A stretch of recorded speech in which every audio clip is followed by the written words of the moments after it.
morning, Buzz? Thanks so much for joining me here. I am so excited for this show. I have a packed show for you. 6:06 a.m. here. It's a Tuesday morning. I'm not going to waste any time. What am I talking about this morning? Well, in the 6 o'clock hour, we're going to dig through it. This was really disappointing. I never watched MrBeast growing up. Text me, let me know. I am going to be live here in the studio coming up in just a little bit. YouTube, Facebook, we're there. Also, this MrBeast thing, it's tough for me because I didn't watch him really growing up. A lot of my friends did it. He was more of a male demographic, young boy demographic, MrBeast. But he's probably the most popular YouTube channel ever. In the history of YouTubers. He is the most popular YouTuber in all of the United States, and I mean he's got millions of views. When I say millions, I'm talking hundreds of millions of viewers. So MrBeast, he's got a friend. He's a co-host really on the show or on the YouTube program. His name's Chris Tyson, and he went from being a loving husband and father to now being a transgender woman. We're going to dive into how they're both pushing transgender agenda on kids. Both MrBeast and Chris Tyson, they're both pushing transgender agendas on children. This coming after, of course, Washington State Jay Inslee, the governor there. I think he's already signed it. I got to double check on that. But he signed this bill, much like California, where it strips parents' rights to intervene on their kids' medical care in certain circumstances. And that passed the House this past Wednesday, and it's clearing a pathway to be signed by Governor Jay Inslee. It hasn't been signed yet, but it will be, folks. Jay Inslee's a Democrat, and he sucks. So Washington State, and I've talked about the California bill, and it's the same thing. This is happening nationwide in a state coming near you. If it hasn't happened in Illinois yet, I'd be shocked if it's not happening in Illinois. It's going to happen in Illinois, where they can take your kids. This is state-sanctioned kidnapping. They are going to take away your children. If you even say, hey, honey, I know you want to be a boy right now, but we're not going to chop off your breasts at the age of 7. If you say that as a parent, that kid can go run away and be housed in a host home, which is a home for runaway youth to house youth without parental permission. So you don't need your parents' permission if you're 7 years old, 6 years old, to run away and to be housed in this state-sanctioned kidnapping host home. That's what they're calling it. And they're saying this bill that's going to be signed by Governor Jay Inslee is an act of relating to supporting youth. They're supporting the youth. Of course they are. They're supporting the youth by taking them away from you. So we're going to dig into that. I am very excited. We're also going to talk about the filthy cesspool of crime that's only getting worse. That's the city of Chicago. I want to examine the weekend of carnage in Chicago, and even in Alabama. Violence continues to plague America's cities. Bottom line,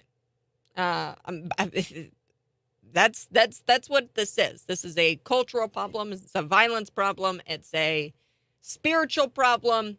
And that's what Donald Trump said. He said this has nothing to do with guns. So I want to make that very clear. And then later, I want to discuss this controversial claim recently made by our Secretary of Transportation, Pete Buttigieg, and he comes out and he says that, I can't believe he said this, guys, roadway fatalities are a result of racism. So more black and brown people are dying on the roadways, and he says that this is a result of racism. So I am going to dig into this controversial claim made by Mayor Pete coming up in just a little bit. Packed show today. First, let's get into it. Like I said, that Washington State bill, it's going to strip parents' rights to intervene on their kids' medical care in certain circumstances. It is disturbing, and it happens in Illinois. If you're kidding yourself if you don't think this happens in Illinois, it happens everywhere. working on a story. I believe that there are even institutions here locally that are encouraging children when they call their facilities to become emancipated minors, so that way they can get their own medical insurance via Medicaid, to go get these transitioning surgeries, these transgender surgeries, these mutilating of their bodies, because it's expensive and parents don't want to pay for it. Parents aren't going to mutilate their children if they're good parents, and the state doesn't like that. They want these kids to do whatever they want because it makes them a lot of money. That's exactly what's going on here. So this is much like that California bill. It's state-sanctioned kidnapping. They're coming for your kids. They're coming for your kids.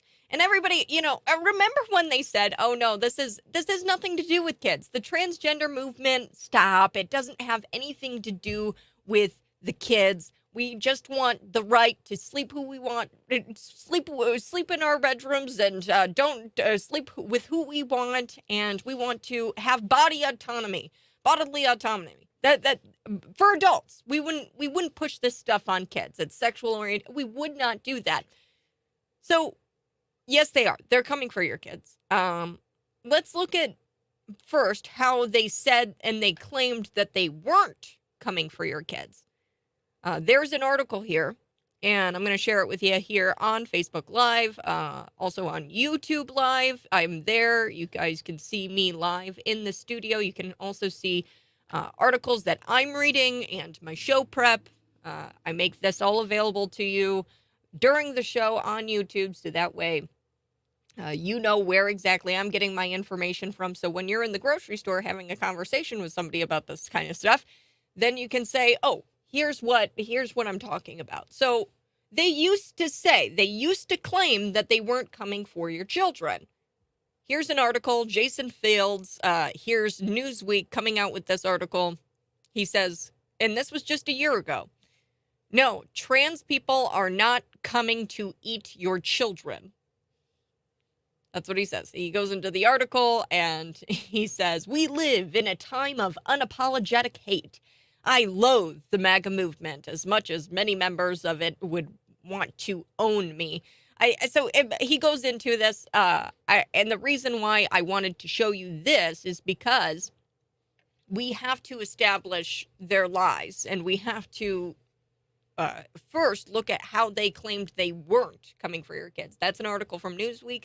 There's several articles. That one was just titled, "No Trans People Aren't Coming to Eat Your Children." No one's trying to say that trans people are eating children. That's what they do. They jump to these weird headlines, conclusions, and they say, "Oh, you don't like trans kids?" No. I love trans kids. I care about trans kids. That's why I'm against mutilating them, and that's why I'm against these so-called gender-affirming surgeries, reassignment surgeries. I care about trans kids. You don't care about trans kids, but I just said I did. You don't care about trans kids, and you're a homophobe. And guess what? You think that trans people will eat your children. Whoa, back up. I never said that. I said that trans kids, I care about them. I don't want them mutilated by the government. You're a conspiracy theorist. I'm telling, what? What are you talking about? I'm not thinking that trans people are eating children. That's not what anybody said, but they come up with this stuff and they say that you're saying this, but you're not. It's classic gaslighting. So where did they get this stuff from? I don't know. They cook it up in their crazy heads. But this is why I don't do the whole, oh, you're an adult, you can do whatever you want, man. Yeah, you can do whatever you want. I'll call you by your pronouns if you're an adult and you're transgender. No, I don't do that. It's because it's a slippery slope. It is. It is a slippery slope because guess what? 14 years ago, I can point to trans people saying, oh, this is only for adults. And then look at where we are today. Look at where we are today. Trans ideology directly affects your life. And if you're not, even if you're not trans, oh, it's not my body, not my choice, blah, blah, blah, and it doesn't affect me, so you shouldn't care about it. Shut up. If you're not willing to take some sort of moral stand it will affect you. You have to stand up for reality, biology, science. And if you say reality is not a thing that affects you in a big way, that affects you in a big way. If you just say, screw reality, you know what, I'm just going to concede the ground of reality. You can't just draw it at the kids. You have to draw the line. Trans ideology is wrong, and it's a mental illness, and we should be helping these people get better. You can't concede the ground of reality. That's why when you legally change your name, I'm going to refer to you by your old name. The Bloomington Police, however, might refer to you by your legal name. That's okay. But I live in reality, and reality matters to me. Reality matters to me. It's the same thing. Remember when they said, we just want to get married. We just want to get married. Wait. Can't you just do like a civil union? Because marriage is like specifically laid out in the Bible, and Christians aren't really going to, and Judeo-Christians, they're not really going to take kindly to the whole marriage thing. Can't you just do the civil union? It's the same thing. No, we want to get married. Well, why not? Why not just do a civil union? Because we want to destroy the church. That's exactly what it is. You can't have American society without a firm Christian Judeo backbone. And that requires the family union. And the left understands the family unit. They understand it and they want to destroy it. That's why every single solution is aimed at the family unit. Or at least it involves solutions that don't include the family union. An example, let's give more money to schools. Let's give more money to schools. More daycare, more preschool. We're seeing that here at the state level. Just recently, J.B. Pritzker came here to Bloomington Normal at Heartland Community College and was touting all kinds of funding to schools and said that he wants to expand this preschool program where every child can become a preschooler, right? And they can go to school and be in preschool. See, that's the thing. We're seeing it here in Illinois. Rather than easing the tax burden on parents, get the kids away from them and get them into daycare. That's what they want. They want to destroy the family unit. Every single solution is aimed at the family unit, or every solution doesn't include the family unit. So rather than just allowing families to, choose the school, hey, I actually would like to send my kid to this school. Let's remove the choice from the family. And let's have kids spend 8 hours a day with a public school teacher. And by the way, these teachers' unions will go after parents who show up to school board meetings. Let's do this. They're saying, slippery slope. It's a slippery slope. Nah, that's not happening. No, it's not a slippery. We aren't coming for your kids. No. They're lying to you. They are coming for your kids. Okay, coming up next, I'm talking about this MrBeast story.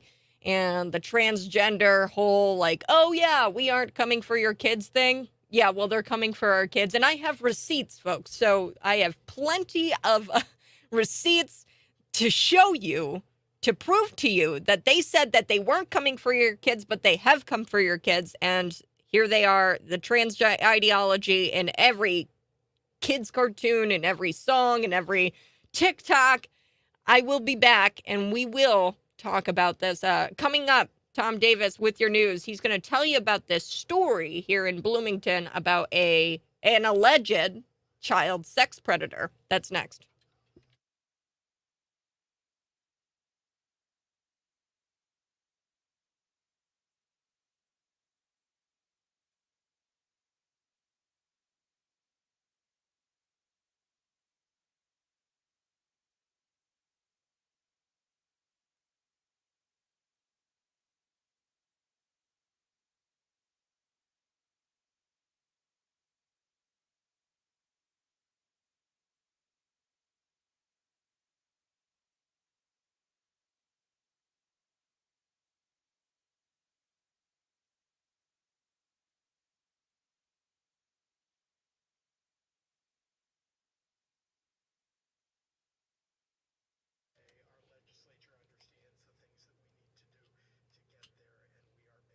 Good morning. Good morning. Mark, how you doing? Thanks so much for watching. Here we go. We've got this. These talking points only show how we have lost ourselves, how embarrassing this nation has become. Yes. So, yeah, all of these different talking points that they put out there. Hey, yeah, um, we're not coming for your kids, blah, blah, blah. One thing I want to share with you guys here before we come back is this article here.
Okay, okay.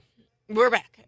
So this article, Chris Tyson. So the Chris Tyson is this guy here, and he's transitioning. So he's a YouTube star, and he's appeared alongside MrBeast, and he recently revealed that he started this hormone replacement therapy. And one thing that you have to know going into this and going onto Twitter and going onto social media, people refer to hormone replacement therapy as HRT. HRT. And, that's the thing is a lot of times people who take these hormone replacement therapies, they won't confirm what hormones they're actually taking. And the reason for that is because they know that it's going to be they if they expose what hormones they are taking, then we can pull up the receipts of how bad those drugs are and what happens. There's all kind of Lupron. Lupron is very damaging to people.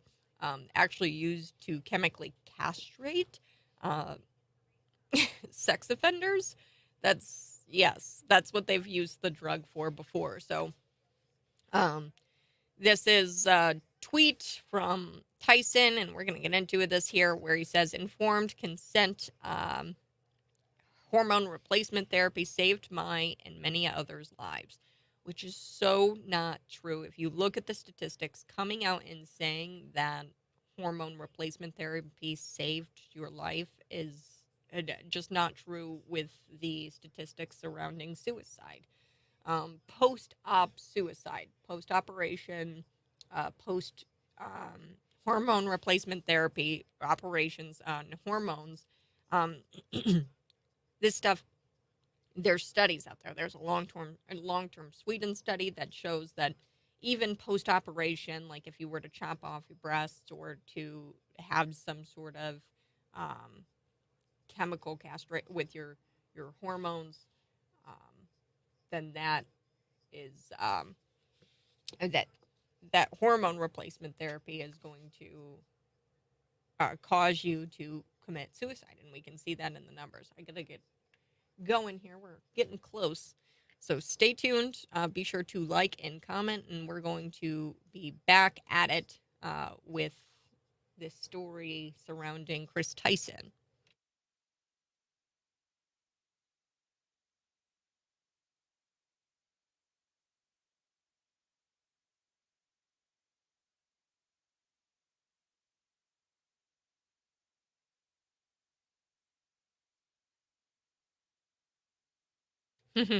Yeah, Ryan, I love this. Who knew that hormones actually play a role in your mental health? So, actually, it plays a role in your mental health and your physical health. I didn't know this before, and maybe Ryan, you know this. The breast cancer, right? If women get breast cancer, what they'll do first thing first is they'll change up your hormones to try to help you physically. So clearly, physical and mental health. I mean, that all is all in direct correlation with your hormones. That's next. Hold on, we're getting back on air.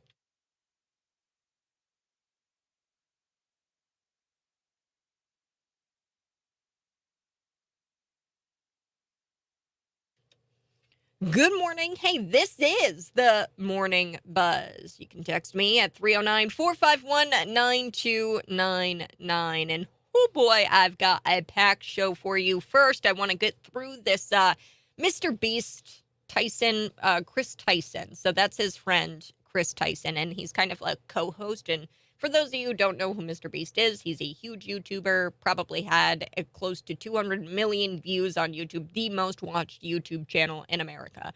And I never watched it personally. My brother, they always watched it, right? It's more geared towards boys and men. But Chris Tyson is a co-host on this channel and went from being a loving father and husband to now being a transgender woman. And I'm going to dive into how both Chris Tyson and MrBeast, they're pushing this trans agenda on kids. A lot of kids watch MrBeast. A lot of kids in the 12, 13, 14-year-old range they watch this YouTube channel. Also, a little bit later, I want to talk about Chicago and how it's a filthy cesspool of crime, and that's only getting worse. Now, before I took the break, I talked with you about how they used to say, oh, we're not coming for your children. This is just an adult thing. We're talking about transgenderism. And they say, oh, yeah, it's just for adults. We would never come after your children. I provided the receipts. Somebody from Newsweek, his name's Jason Fields, printed an article saying that no, trans people aren't going to eat your children, blah, blah, blah. And there's several other articles like that where the left says, oh, we're not coming for your children. Really? Now that we've established that you used to say that, leftist, you used to say, hey, we're not coming for your children. Let's take a listen here to this message from the gay community. And this was performed by the San Francisco Gay Men's Chorus about a year ago. Here we go. As we celebrate Pride and the progress we've made over these past years, there's still work to be done. So to those of you out there who are still working against equal rights, we have a message for you. You think we're sinful? You fight against our rights. You say we all lead lives you can't respect. But you're just frightened. You think that we'll corrupt your kids if our agenda goes unchecked. Funny, just this once, you're correct. We'll convert your children.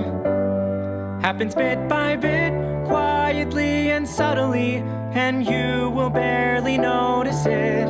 You can keep them from disco, warn about San Francisco, make him wear pleated pants, we don't care. Oh, man.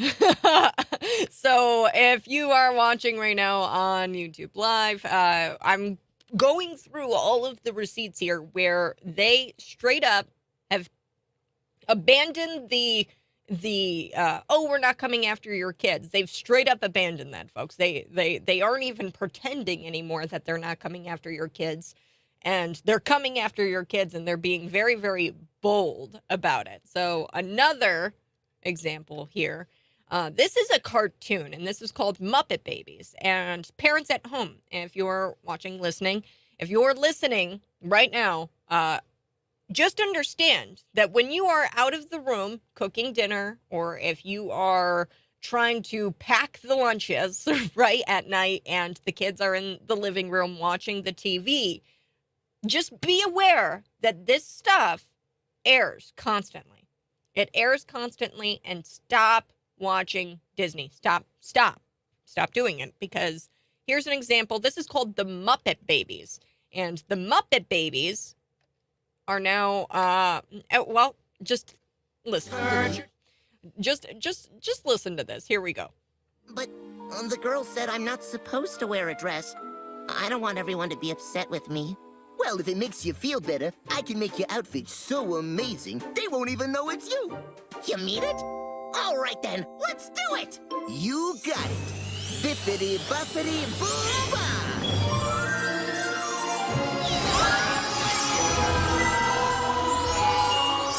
Then the cartoon character is given a dress. It's a boy character, and he says that girls don't tell him that he can't wear a dress because he is a boy. So then this fairy tale, this fairy tale godmother or whatever, right, waves the wand, and he says, "Oh, I can make you unrecognizable to where, you don't even look like yourself anymore."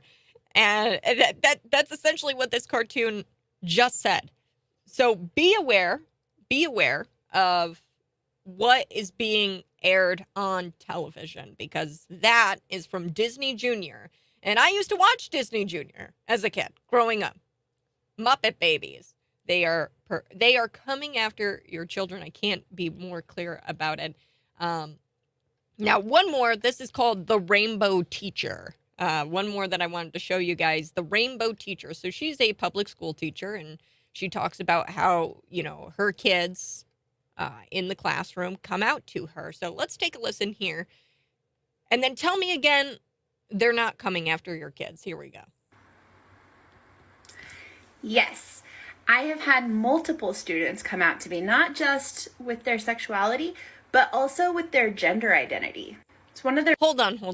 Multiple kids coming out to me about their sexuality. Let's unpack this. So kids coming out about their sexuality. So that means that kids are having sex at the age of under 13? Tell me who they're having sex with, because that doesn't make a whole lot of sense to me. And I'm pretty sure that that's wrong. You can't... I don't know. There's got to be something wrong there where teachers are saying, yeah, kids come out to me about how do they know? Are they having sex at 7 years old? Is that possible? I don't even know. But let's continue here with the Rainbow Teacher. One of the reasons I think it's so important to be out and loud and proud so that people feel comfortable coming to me and talking to me, because I don't know how much different my life would have been if I had had somebody to come talk to about this kind of stuff. My hope is that every student will have somebody that they can talk to about this.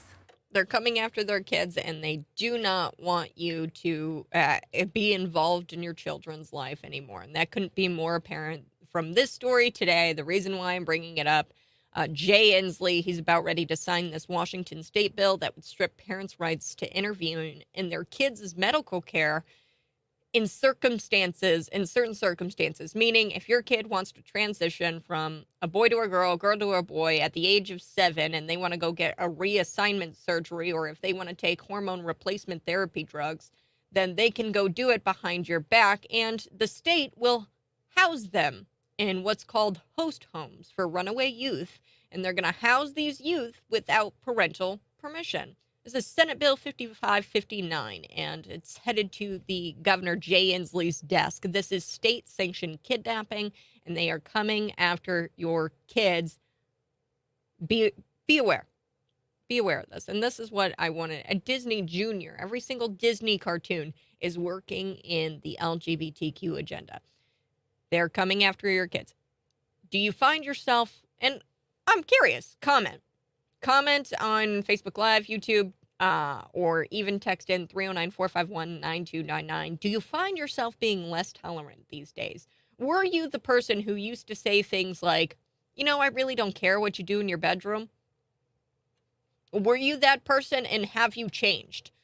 Because I am finding more and more that I am becoming less tolerant of this baloney, because I start to see that this is a slippery slope. And when they say they're not coming after your kids, they're doing it quietly, as the Rainbow Choir in San Francisco, the men's choir, said. They're going to do it quietly and slowly. They're going to come after the children and pollute their minds. Now we have this story. I told you I'd get to it. Chris Tyson revealing his gender transition.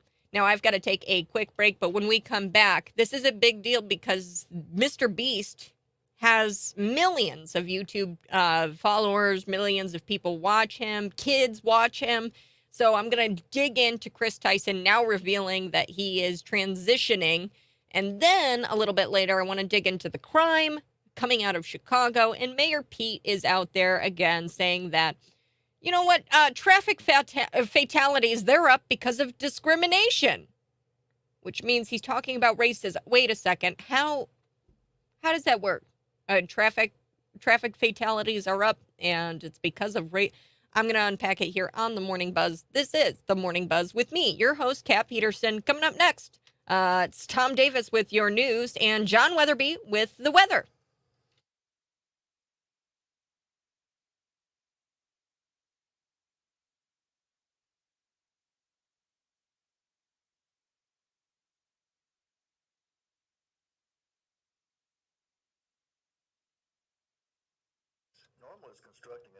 Hey, good morning. Good morning. Absolutely. I'm tired of all of this being forced everywhere publicly. Yes. I'm finding more and more that I am becoming more and more intolerant. I used to be the person that would say, hey, I don't really care what you do in your bedroom. Now I'm becoming more and more intolerant because it's being shoved down your throat. And see, that's where you have to draw a line in the sand. You have to take a moral stand and you have to be an advocate for reality. Because if you concede reality and if you let these people take over reality, then we are going to find our place in a place where we can't come back.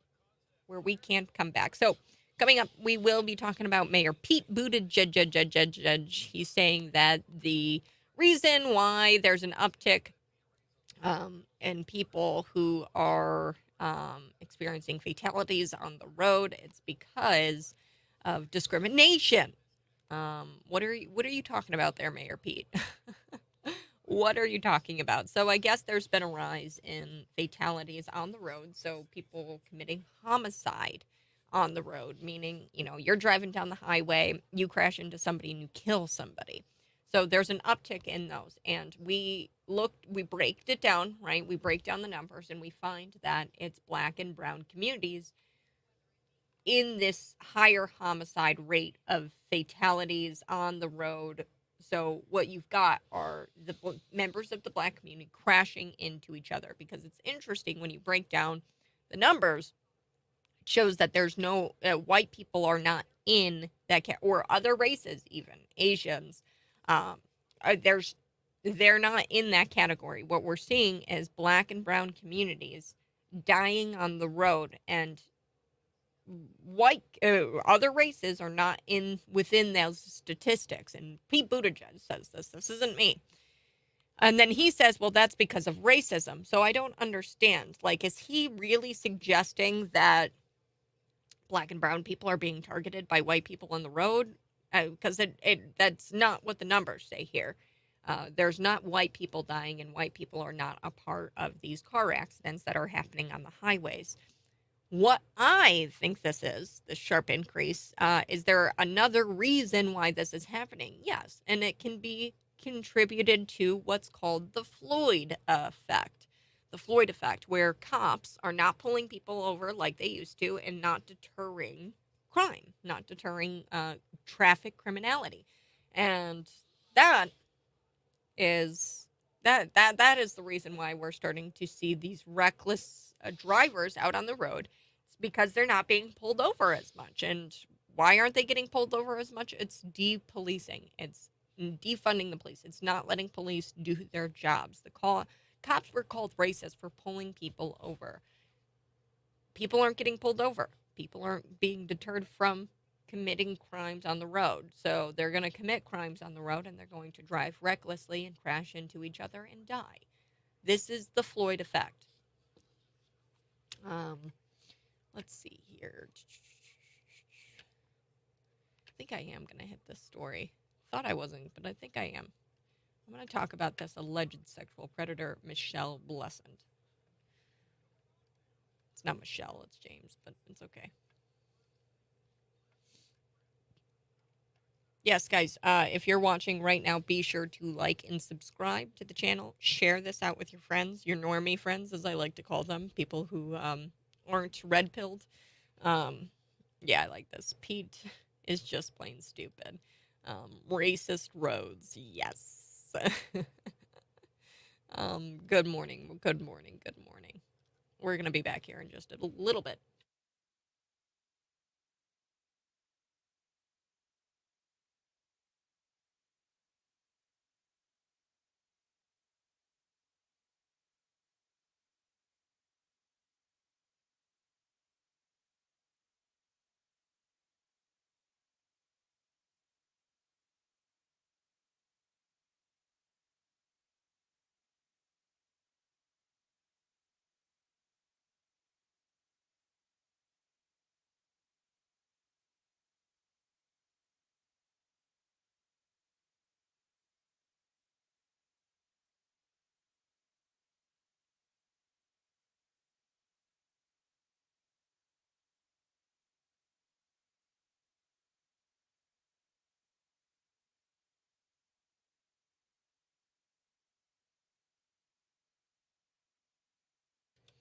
Okay, okay. I've got so much to talk about today. I'm very excited about the Chicago carnage that happened over the weekend. I'm excited not to talk about it really, but I'm excited to inform you about what's going on in Chicago and Brandon Johnson and his solutions.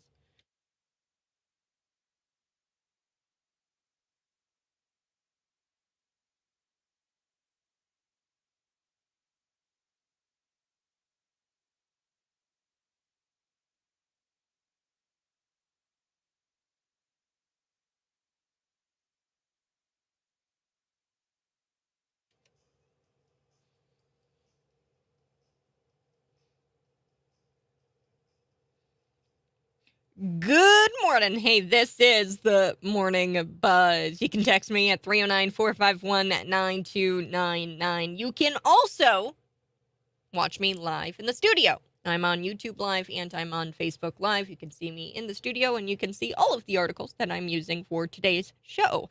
Chicago conservatives ought to move to Wisconsin. Really, any conservative in Illinois.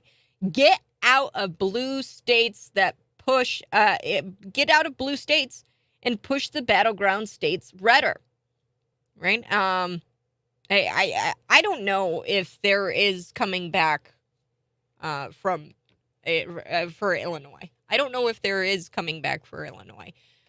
And I'm going to get into this because Chicago is a filthy cesspool of crime, and it's getting worse. And it's going to get worse under Brandon Johnson, i.e. Lori Lightfoot, who is a man.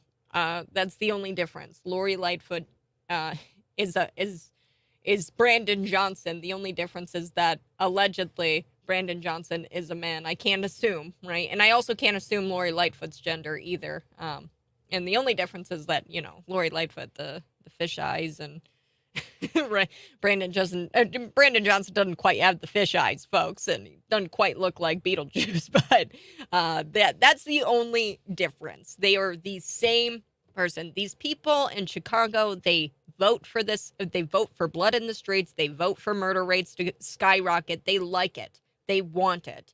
So I'm going to talk about this past weekend, the carnage in Chicago. Also in Alabama, very sad story. 4 people died, 20 people shot. Violence continues to plague American cities. Also going to talk about this controversial claim made by Secretary Transportation Mayor Pete. I call him Mayor Pete. I don't give him this title because he didn't earn it in any possible way. He shouldn't be there. Now he's saying that road fatalities are the result of racism. So there's more road fatalities out there, and specifically we're seeing a rise in the Black and brown communities experiencing road fatalities. So Black and brown people are dying on the road, but we aren't seeing an uptick in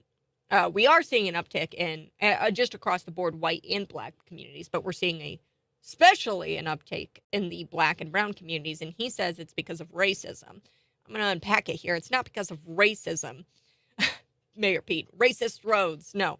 And I don't know, it sounds kind of conspiratorial of you to suggest that white people are trying to, or other races are trying to swerve and to cause accidents on the road because they don't like the brown people in their cars. It seems a little far-fetched for me, Pete Buttigieg, but I'm going to unpack it first. Like I said, wanted to get into the MrBeast story. And I know, text me, let me know if you ever watched MrBeast.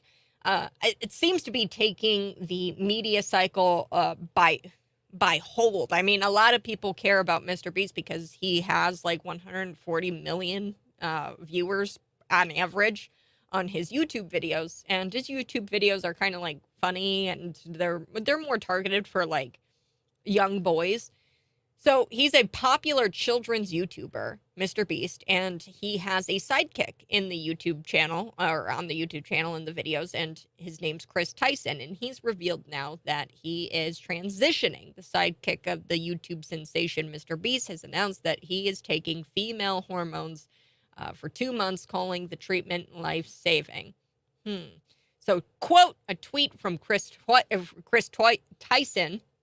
This is what he says. Informed consent hormone replacement therapy saved my and many others' lives. The hurdles, a GNC people, I'm thinking that's like gender non-binary people, I don't know, have to jump through to get life-saving gender-affirming health care in a first world country is wild to me. Just let people make informed decisions about their bodies, their own bodies. And this is a tweet. He also says in the tweet that Viagra and hair transplants are gender-affirming care. Come on, that's so not accurate. That is not what you're talking about. You're talking about Lupron. Lupron has been used to chemically castrate sex offenders. That's what they're giving to children. So stop it with your whole Viagra, hair transplants. It's the same thing. No, it's not. Tyson, he says that Chris Tyson has struggled with gender dysphoria for years. That's sad. And this is not the way to help Tyson by medically transitioning himself. And that he was saying that he experienced gender dysphoria for years, and then him becoming a father somehow prompted him to begin his medical sex change. I don't know. He's one of the most famous YouTube stars, MrBeast, is with Chris Tyson in a lot of his videos. He's got 144 million subscribers, 19.4 million Twitter followers, and he shows his support, MrBeast, for Tyson by replying, "Got you," to this tweet, right, about how estrogen has saved Chris Tyson's life. Now I'm going to get into the meat and potatoes here, okay?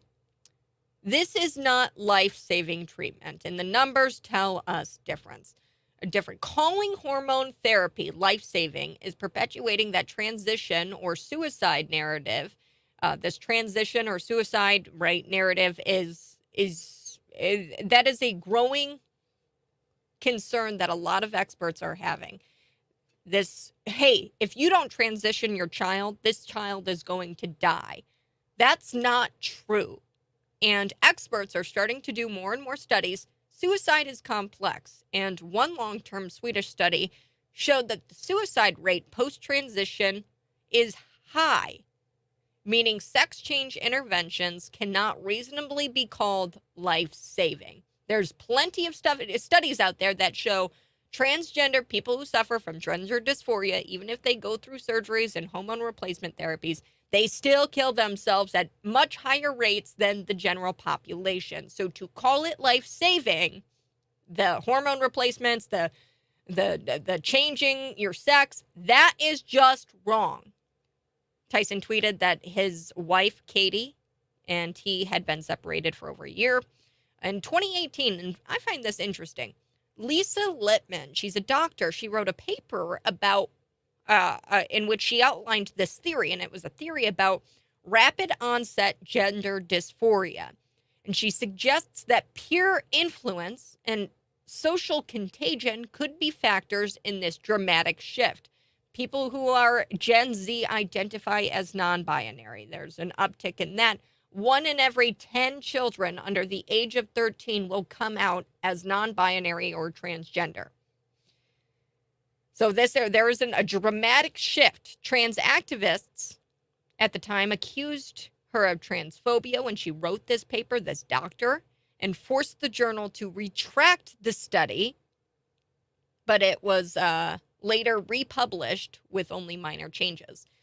So, there's evidence out there that social contagion is a factor, and that has only grown. A recent paper showing that 60% of female participants in this one study came out as transgender after one or more of her friends announced their trans identity. So if your friends announce their trans identity, you're more likely to come out as trans as yourself.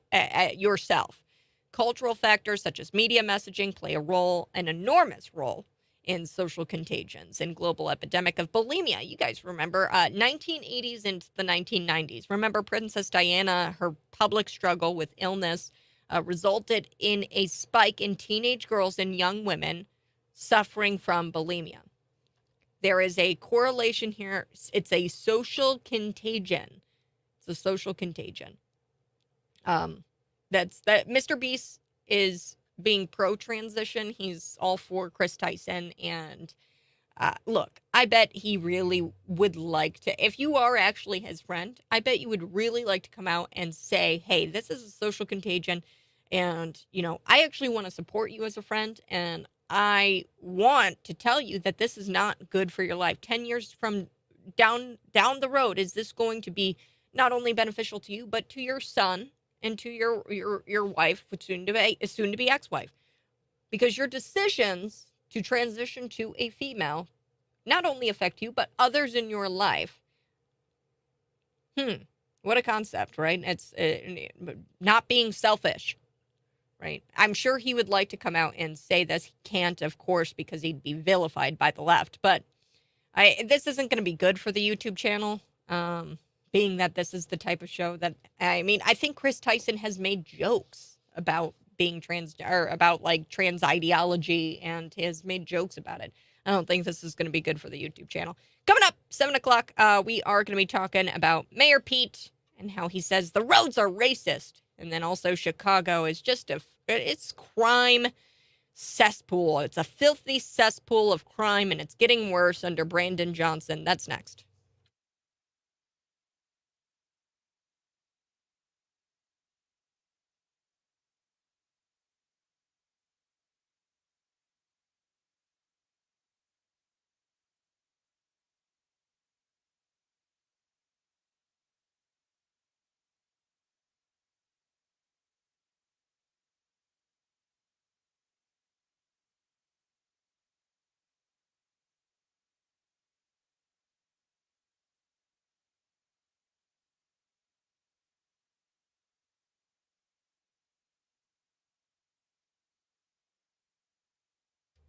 Good morning. Hey, this is the Morning Buzz. Gonna hit some of your comments here. Downtown Chicago used to be a fun place to go, not anymore.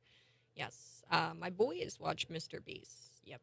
Hormone therapy will actually cause more depression, not less. These people seriously are in need of help. Yeah. Thanks so much, Ryan, for commenting. Yes. Downtown Chicago used to be a fun place to go. Yes, that's where we're gonna go next. The carnage that is happening in the city of Chicago is unlike anything else I've ever seen in my life. It is a dangerous place to go. I would like to go actually to NASCAR, so I don't know if I've got NASCAR fans, just throw it in the comments there. I would love to go to the NASCAR race happening this year. But I can't, right? Because it's dangerous. I'm not going there. This is on Michigan Avenue, folks. This is touristy type locations. This is not like, south side of Chicago. This is not like, oh, that's the bad area. This is like, it's coming to our communities. And it's happening more and more where we start to see these teenagers, I think specifically, teenagers from the inner city, feeling emboldened because the police don't stop them. the police don't stop them. And of course, why would they? Why would they stop them when you have the mayor of Chicago coming out and saying, hey, let's not look at this as violent. That's what he's saying about these riots. I don't even know what exactly they're protesting. I have no idea. But Brandon Johnson has now come out and said that we have to look at this not as a violent act or as crime. This is a level of frustration. And the reason why these teenagers from the inner cities are committing these crimes is because they're frustrated. So he's making excuses for the crimes being committed. You know what I would like to see? El Salvador type prisons. I would like to see mass prisons, huge prisons, and we just fill them. Fill them, lock them up, throw away the key. Very simple solutions. I mean, I don't know. I don't think that a majority of people commit crimes.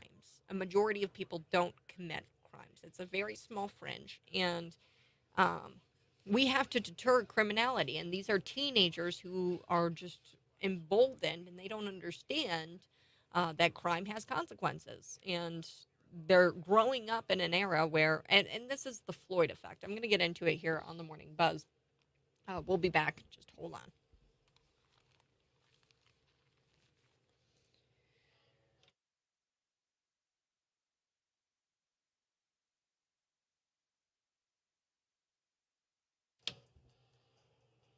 Hey, good morning. This is the Morning Buzz. You can text in at 309-451-9299. Did you hear this news yesterday? So Trump tells the top RNC donors the old GOP is not coming back. They must now become the new America First Party of the working class. And he laid out a plan for nationwide Republican ballot harvesting this operation. So that is what Trump is doing right now. He's trying to lead the effort for the Republican Party in that he's trying to get us to ballot harvest, Republicans to ballot harvest, and then he's trying to get the old GOP out of here. Out of here. Get out of here.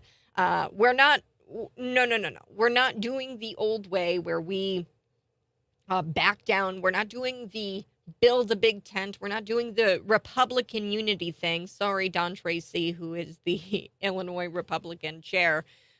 He sent out a message, an email, actually. We talked about it a lot on the David Paul Blumenshine show this past Sunday.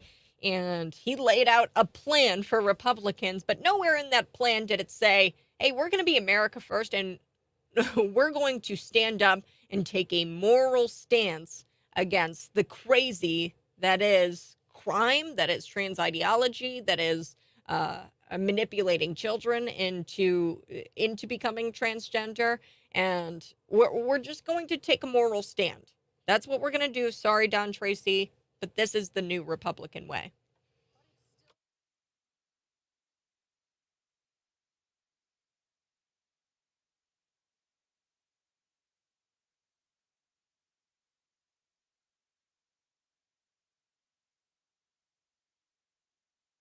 Good morning. Good morning. Be sure to like, subscribe, share. I will be talking here about Chicago and about the carnage there over the weekend. This is absolutely insanity what was going on in Chicago. Let me pull up some statistics. I mean, all you really have to know about Chicago is that it's getting worse. It's worse and worse and worse. The crime statistics, the homicide rates are up everywhere. Okay, so 15 people were arrested in connection with the Loop. So if you've ever been to Chicago, you know about where the Loop is at. There were two teenagers who were shot. 15 people arrested. This happened over the weekend. Young people swarmed downtown. There's videos that show young people jumping onto cars, blocking traffic. There was a lot of fights that broke out in the Loop near Chicago Avenue. And these fights are often hyped up because of the circulating media. So A lot of times these young people will be on social media and they're like, oh yeah, there's a big old brawl happening in the Loop near Michigan Avenue. Where should I go? I should go there. Doesn't make a lot of sense to me. But that's what happened over the weekend. Brandon Johnson, he boosts this defund the police movement. I'm going to get into some clips from him. And we're going to be talking with Mike Coolidge here too.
You know, I'll never forget the profound words of former President Barack Obama, you know, when he said that if he were to have a son, he would have looked like Trayvon.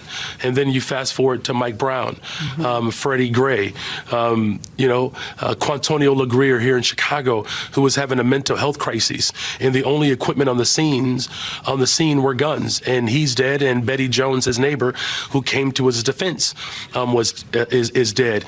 And so this is really about making sure that people understand the context of the level of frustration.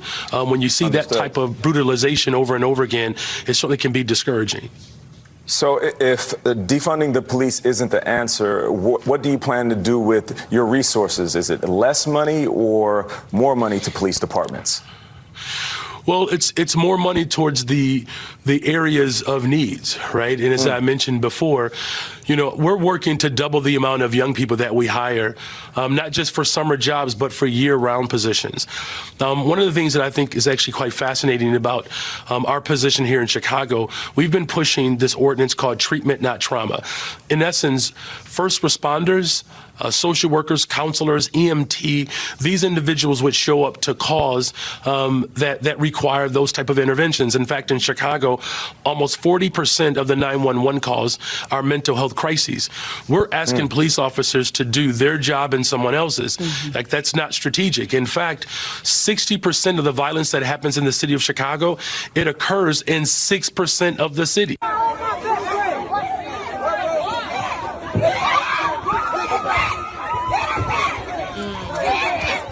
So there you can hear the screaming, the shouting of all of these hoodlums. And that's exactly what they are. I'm going to call them for what they are. These are hoodlums who are taking over the city of Chicago, and they took over the city of Chicago just over the weekend. Brandon Johnson, the violence in the streets and the bodies are piling up, and Brandon Johnson is making excuses for the violence, as you heard there. Quote, "This is really about making sure people understand the context of the level of frustration. When you see that type of brutalization over and over and over again, it certainly can be discouraging." That's what Brandon Johnson says. Well, okay, what are you talking about? You heard him say it. Trayvon Martin, Michael Brown, Freddie Gray. So because these issues happened years and years ago in Florida, in Ferguson, in Baltimore, it's okay for a bunch of teenage hoodlums to run into town and smash everything up and jump up on top of cars and cause havoc. When we see these images of Michigan Avenue being destroyed, we shouldn't consider this violence because it's a response to the brutalization that has happened over and over again. He's saying that we should not respond to the violence. A riot is a language of the unheard. That's what the left will tell you. They'll say, oh, riots are just languages. Riots are that's just them expressing themselves. You're not allowed to get upset and have a reaction to the rioting and to the mayor, Brandon Johnson, there in Chicago. And he's he's trying to make you understand the context of the level of frustration these teenagers are going through. His next move is putting resources into hiring these. So what? We're going to put them into uniform or like hiring young people? Your downtown is getting torn apart. And he says that he wants to hire these people and send in social workers to talk it out. Come on. And how do you know that these people aren't packing? They've got guns. These teenagers have guns, and they will shoot the social worker who comes up to him and says, hey, let's talk it out. Then down in Alabama, you've got this, it was a Sweet 16 party, so sad. 4 dead, 20 shot. And then, you ask them and you're like, hey, wait, so, is this about understanding the context of the level of frustration? Are they frustrated down there in Alabama? And then they'll come back and they'll say, no. That one's different in Alabama because that's a red state. And that one's not about the level of frustration. That one is actually about guns. So let me ask you something. Is the majority of gun crimes that are committed in the United States done so using a lawfully purchased gun? No. Has an NRA member ever committed a mass shooting? No. These are inner city teens, and they are the ones who are committing a vast majority of these homicides, and they're the ones with the gun battles. We've seen the downfall. This is a downfall. This is what I call the Floyd effect. George Floyd, the riots, the depolicing. These teenagers are emboldened because they know that they won't get caught. For every action, there's an equal and opposite reaction. Well, in this case, in every inaction, there's an equal and opposite reaction. The inaction of the police is allowing criminals to become more and more reckless. And we've got these Soros-backed DAs, these prosecutors everywhere. So if you go and you live this criminal lifestyle, there's not going to be any kind of repercussions. They will let you go. Chicago voted for this. They want this. They want blood in the streets. They want this. Get out of cities. That's my advice. You're probably wondering, okay, Kat, what do we do? Get out of cities and get out of states with big cities, and make sure your family's safe. You don't have to deal with the voters of Chicago, and if they want this, they can have it. Joining me on the line, you know him, you love him. It's Mike Coolidge. He's the spokesperson for people who play by the rules. It's a PAC dedicated to the fleecing of Americans by the elitist ruling class, those that don't play by the rules. And he's a former Army officer, congressional candidate, and syndicated radio host throughout Illinois and elsewhere. Mike Coolidge, thanks so much for joining me on the line. And your boss actually was on Tucker Carlson, Dan Proft. Yes, Dan Proft talking about this issue on Thursday night before the crime that occurred this weekend, to kind of give a taste of the summer, maybe, of what might be happening what will absolutely be happening. And in so many ways, this crime and this spree on the north side of Chicago, on Michigan Avenue, in really nice areas of Magnificent Mile, where, innocent people just shopping, going about their day.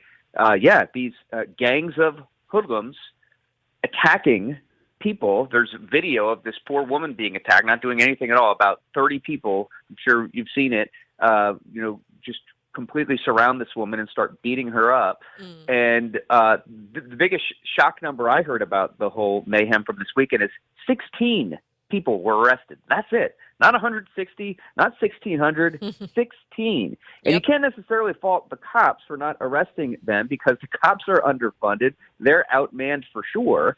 And we just got a taste of how the new mayor, who's not even sworn in yet, is going to deal with this stuff. He's going to make excuses for the criminals, and he's going to do the opposite of what actually needs to be done, which you touched on, and your monologue was fantastic, by the way. There are no consequences for the actions of these thugs. No consequences. They're going to keep doing it.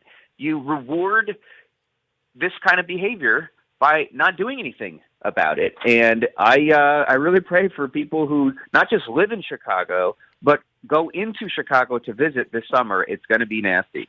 Yep, it is. And it kind of sucks. I really wanted to go to this NASCAR thing, and I don't know.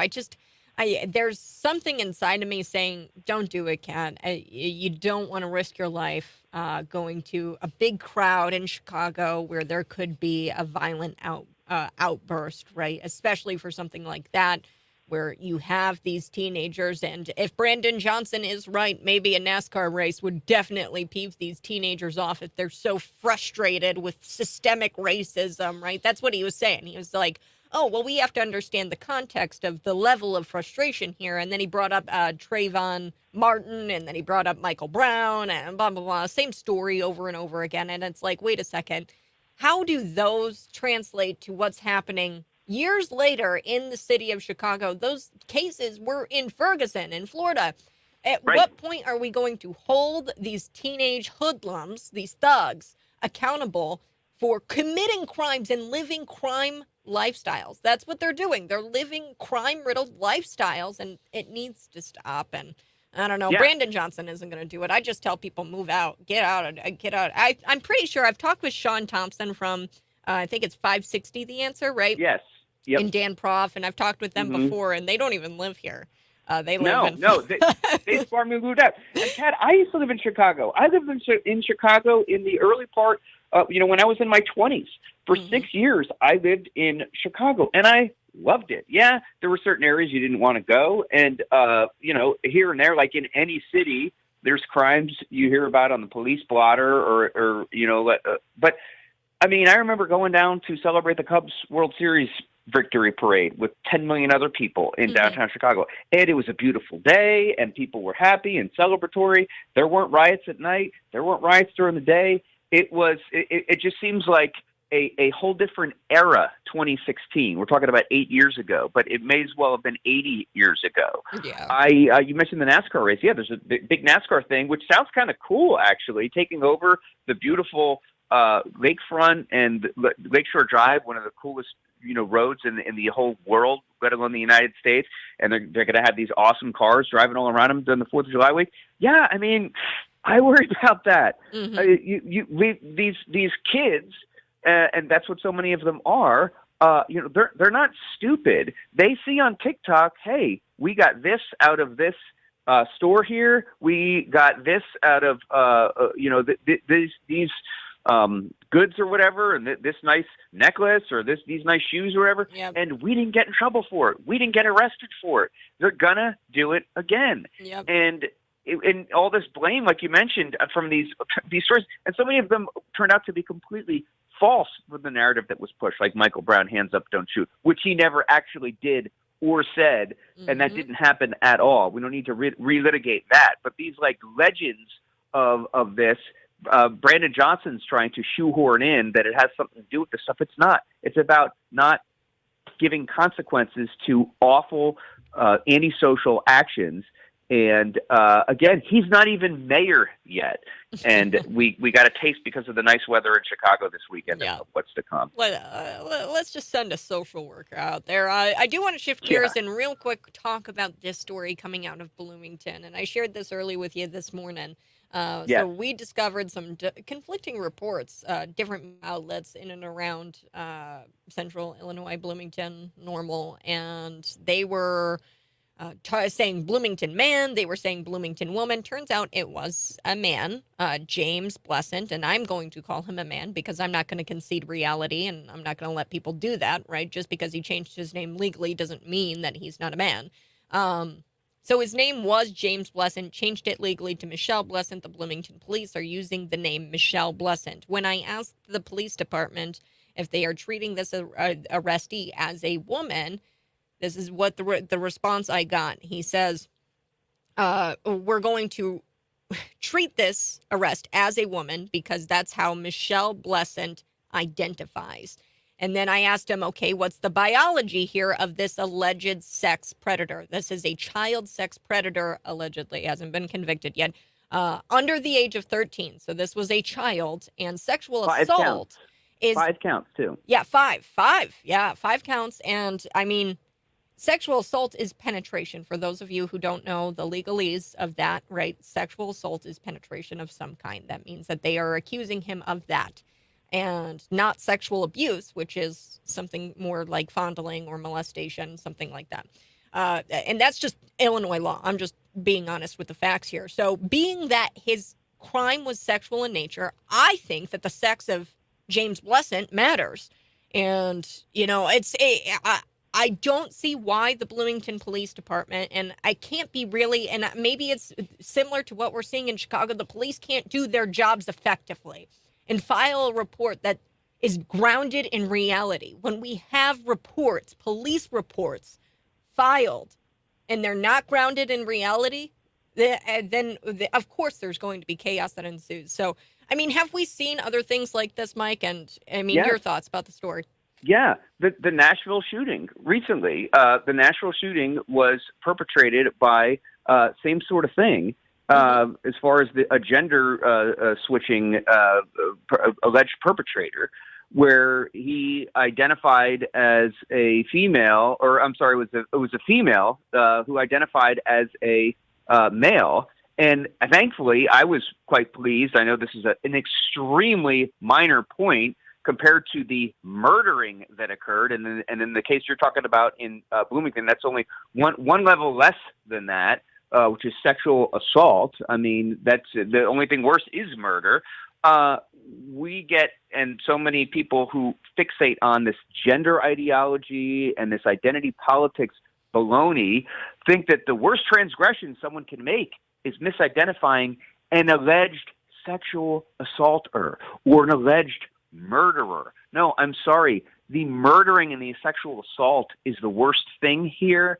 If someone is quote unquote misgendered in the process of talking about this story, boo hoo. Can we talk about the victims here in the Nashville shooting again? And how reporters report on things and how police file reports, that does matter. Words do matter. And I was somewhat pleased, again, a trivial thing compared to the level of crime, that they did refer to the Nashville shooter to their biological sex. Mm-hmm. And in this case, I think that'd be a really easy thing, just to call up the local police department and just say, hey, guys, it makes sense to call just this Blessant alleged sexual assaulter biological male. Well, I asked, or James Blessant. Biological male. That's a normal. That's everyone understands what that means. Yes, biological male. And here's the thing: is what I'm worried about. And when I asked about the biology of Blessant, because that matters in this case, because it's sexual in nature, right? The department said, "quote We're not experienced in saying something offensive." So I don't know exactly what that means, but I mean, they did not want to give me the biological sex of the perpetrator. And that is of a concern, because down the road, imagine this victim, right? And I don't know who the victim is, and I don't want to go down this road too long, because I want to conceal and make sure that the victim, for the victim's sake, that this is concealed. Some details are concealed. Sure. But the victim down the road to see news articles, and maybe they thought it was a woman, maybe not, I don't know. But when you're sexually assaulted like that, the biological sex matters. And down the road, to see people lying about your assault and to say that you were sexually assaulted by a woman and not a man, I mean, that I would imagine that would hurt somebody, a victim. Yeah. Yeah. And again, doesn't it say something about the people who talk about these things, that they get more bent out of shape and more outraged by an offensive, in their minds, misgendering of an alleged sexual assault? That's more offensive to them than the actual offense this person, this biological man, is accused of doing. Yeah. Mike Coolidge, we've got to take a quick break, but I mean, stay safe out there. I think that the roads are a little bit slick out there today, Mike Coolidge. So stay safe. Northern Illinois, yes. But thank you, Kat. Thanks as always. We'll always love coming on. Yes. Mike Coolidge, guys, go find him on Twitter. It's at Coolidge. So that's KOOLIDGE. So at Coolidge, Mike Coolidge, on for Patriot Power Plug. We have to take a break, but when we come back, we'll be talking a lot about the Pete Buttigieg, Mayor Pete, saying that the road fatalities, the increase there is because of racism. Who knew?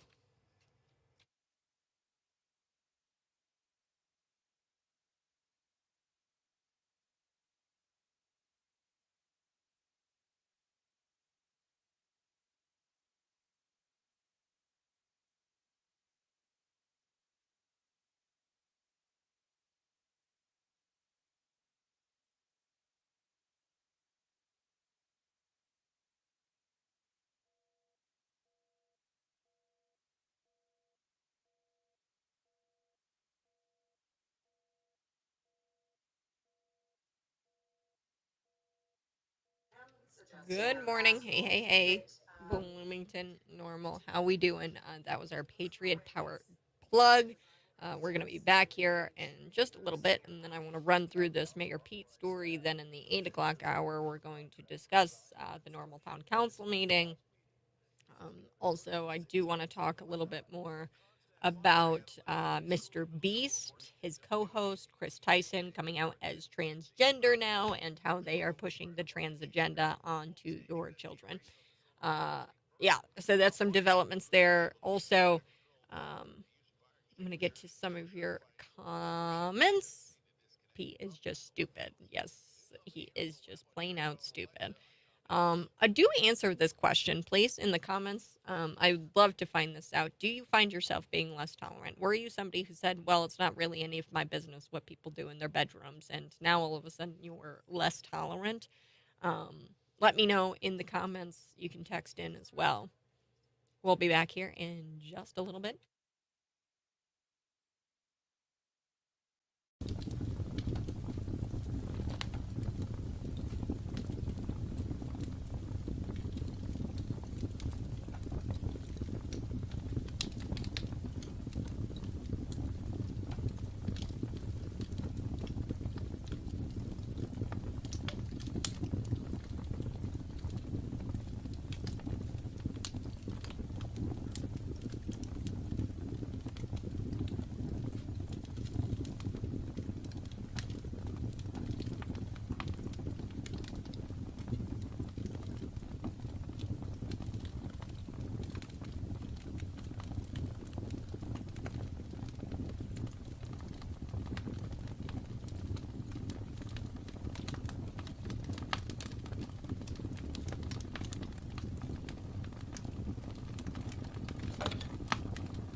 We've got a crisis when it comes to roadway fatalities in America. We lose about 40,000 people every year. It's a level that's comparable to gun violence. And we see a lot of racial disparities. Black and brown Americans, tribal citizens, and rural residents much more likely to lose their lives, whether it's in a car or as a pedestrian being hit by a car. There are a lot of reasons related to discrimination, related to even the ways that roads are designed and built. Who has access to a safe street design that's got crosswalks and good lighting? Who doesn't have that access? That can drive disparities, and we have a responsibility to act on that. Mayor Pete here on the Morning Buzz. That's what you just heard. Mayor Pete, a responsibility to act on it. There's Pete Buttigieg, who says fatalities are up because of discrimination, which means he's talking about racism. Roads are racist. The reason why fatalities on the roadways are up is because of racism. Being responsible for the increase of traffic fatalities on Black and brown Americans. Okay. Does he actually believe that if it's racism, does he believe that brown and Black people are being targeted by what? QAnon, white supremacists, just driving them off the road, swerving, trying to kill them. Is he talking about that? Because I don't think that that's happening. I think that's a little conspiracy theorist ish, right? Pete Buttigieg, I please don't tell me that that's what you're saying. That there's white people out there who are trying to swerve and kill Black Americans on the roadways, and that's why fatalities are up. Surely you're not saying that. You're not talking about Darrell Brooks, of course, a Black man. He used his car to kill white people in the Waukesha, Wisconsin Christmas parade. Surely you're not talking about that, because you're talking about Black and brown communities and them being targeted. So you're not talking about Darrell Brooks and him killing white people in a Christmas parade in Waukesha, Wisconsin. No, you're not talking about that. Is he actually suggesting here, and please help me out, text in 309-451-9299, is he suggesting white people are targeting Black people on the road and swerving into them or swerving to try to get them to crash? He blamed the rise of vehicle fatalities on racism. People on the left, they're always claiming that you're a conspiracy theorist. That kind of sounds kind of crazy to me. Mayor Pete, you're sounding nuts. There's absolutely no evidence to back up this claim that the rise in fatalities is a cause of racism. There is another explanation, though, and I think that we need to talk about this sharp increase that we've seen. And when you break down the numbers, it shows that Black and brown drivers are dying on the roadways. And it's not involving drivers of other races. White people are not dying at the same rate Black and brown communities are dying on the roadways. They're crashing into each other. There's Black and brown communities are crashing into each other, and they're dying. They're actually drivers of the same race crashing into each other. So how could this be racism? How could this be racism? Well, could it be that people are driving more recklessly? Certain people are driving more recklessly on the highways because they're not getting pulled over as much. Why aren't they getting pulled over as much? Because of depolicing and because of policy that says that you can't pull over Black people. And because you called cops racist for pulling over Black people when they were speeding. People aren't getting pulled over, and this is what the Floyd effect is. You start to see an uptick in the brown. They're dying, and this is sad. And Mayor Pete, you're trying to draw some sort of parallel between racism and what's going on. Cut me a break. Roads are racist, though. Mayor Pete, you should not be in the position that you are in. 309-451-9299. Scott Robbins joins me on the other side.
Scott Robbins, right over there. It's kind of cold. It was cold last night. Kind of icy. Lots of snowflakes out there. More than like a Joe Biden rally or something. More snowflakes out there. Yeah. It was snowing a little bit yesterday. I was kind of worried about that this morning driving in. I was like, oh man, is it going to be icy? No, it's okay. Nah. Nah. It's all right. You're fine. Now it was a little cold though. It was cold as Nancy Pelosi's heart this morning. So, which brings me to the Riley Gaines audio. These people are cold towards women. They hate women. I just got to tell you, Riley Gaines. We have taken our vocabulary and turned it upside down because words don't have the same meaning anymore. The word racist doesn't have any teeth at all because everyone's a racist. It used to. Now, back in my day, if someone was called a racist, they really did something heinous. Awful, right? To be called a racist was like the lowest form of scum that could possibly exist. Now it's just thrown out there for anything you disagree with. That's all. And again, you could go down the list of words that, that just the meanings don't mean anything anymore because they've been changed. Well, I bring this up because you were talking about Riley Gaines. Riley Gaines is the young woman who was a swimmer, correct? And then lost meets to the man who pretended to be a woman. Leah Thomas, yeah. Leah Thomas. And there was some pushback on this because there was a lot of female athletes going, wait a minute, this isn't fair at all. This isn't fair at all. Now, Riley Gaines stepped out of the shadows and into the spotlight by opposing this. Riley Gaines' sin in life right now is she doesn't want to compete against a biological male in a sport that she's on a college scholarship to play in, right? That's it.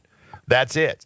That's what Riley Gaines is upset. Riley Gaines is, there's some people who, believe it or not, share her opinion. And a lot of these people, I really never thought about it before, but if you have daughters, granddaughters, nieces who are competing in women's sports at their universities or at their high schools or even at their grade school levels, that it seems unfair to them that they should have to compete toe-to-toe with a biological male. It just doesn't seem like the right thing. So Riley Gaines took the stand of saying, hey, I object to this, and I'm going to publicly say it. Riley Gaines didn't throw any hate around. She didn't go, those people shouldn't even exist. None of that was ever said. She did it very compassionately by saying, look, live and let live, but for crying out loud, this has got to stop, right? That's her sin. And for all the people that are that, again, I'll use the word brave because that gets thrown around a lot too. So brave. And if you want to look at bravery, look at Riley Gaines. She had nothing to gain by any of this and everything to lose. And now she's being pummeled in the social media and by literally. the trans community. Yes, figuratively and literally. It's really something. And I bring this up today because I've been talking about this for a long time. And people kept saying, oh, that'll never happen. That'll never happen. That'll never happen. Well, in Australia, it has. Basketball Australia sanely made the determination about a transgender female basketball player who was banned from competing against biological females. This is like the minor leagues of the WNBA here in America. It's Basketball Australia, the governing body of the sport, ruled that Lexi Rogers is ineligible to compete in elite or sub-elite basketball. They played the team that Riley was going to play on was the NBL 1 South, which serves as it's a lower tier league before the National Basketball League, which is the NBL there, and the Women's National Basketball League, the WNBL. Firstly, on behalf of the Basketball Australia, I'd like to acknowledge and sincerely thank Lexi for her cooperation, understanding, and patience throughout the process. It's a complex space that continues to evolve. And I bring this up because my theory has always been, and to this day I believe it, if you are a low-level NBA player, or if you're a mid to high-level college basketball player, and listen, man, the prospects of going out and getting a real job after the career is over sucks. I want to keep playing. I want to make money. Well, how do I do that? Well, I go into the WNBA. I just tell people I'm a woman and I dominate in the WNBA and I make a pile of money and I move on, right? I don't care. I'll take the slings and arrows. And I'll pretend to be a girl for as long as it takes to make a bunch of money and leave. Yep. Whatever. What's to stop that from happening?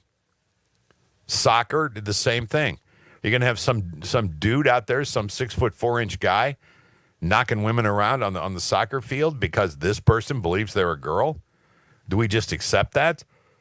And then Joe Biden yesterday, well, he's going to veto a bill, I guess, Kat. That was the deal, right? Yep. And you have more details on this than I do. We were just talking about it off the air today, but is it the one that says that they like trying to make it fair in women's sports by saying, hey, these trans guys can't play in these leagues, right?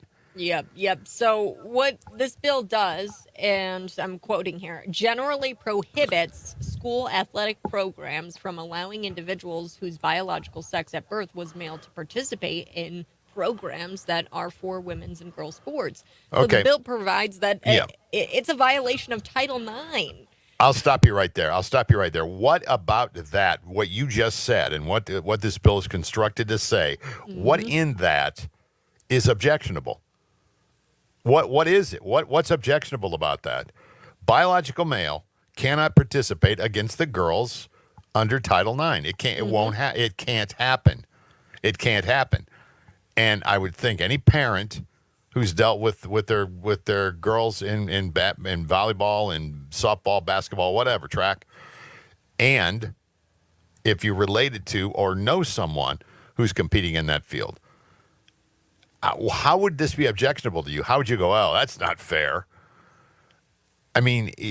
And get this, guy, it's even more progressive than I would like it to be. The bill does not prohibit male individuals from training or practicing with programs or activities for women or girls as long as such training or practice does not deprive any female of corresponding opportunities or benefits. So you can even practice. The bill allows for men to practice. And I'm like, oh, I don't even really like that bill all that much. But it's just like, what? You're going to veto this? This even says that men can practice with women. Well, you know what? I mean, again, the Republicans have a real issue screwing things up. Yeah. But this should be a winning issue. This should be a winning issue. Whether you're pro-choice or pro-abortion or whatever, blah, blah, blah, immigration, blah, blah, blah. This is something I think that most Americans can rally around and go, well, this is fair. This is fair. And again, leave the kids alone. If the WNBA at some point in time wants to be so woke, and they are, they want to go to the woke side, we'll see how woke they are when dudes start walking onto the court playing against them.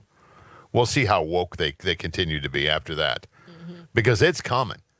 I mean, I never thought I'd see anything like this, but it happened in Australia, and I got to believe it's going to be happening here. All right.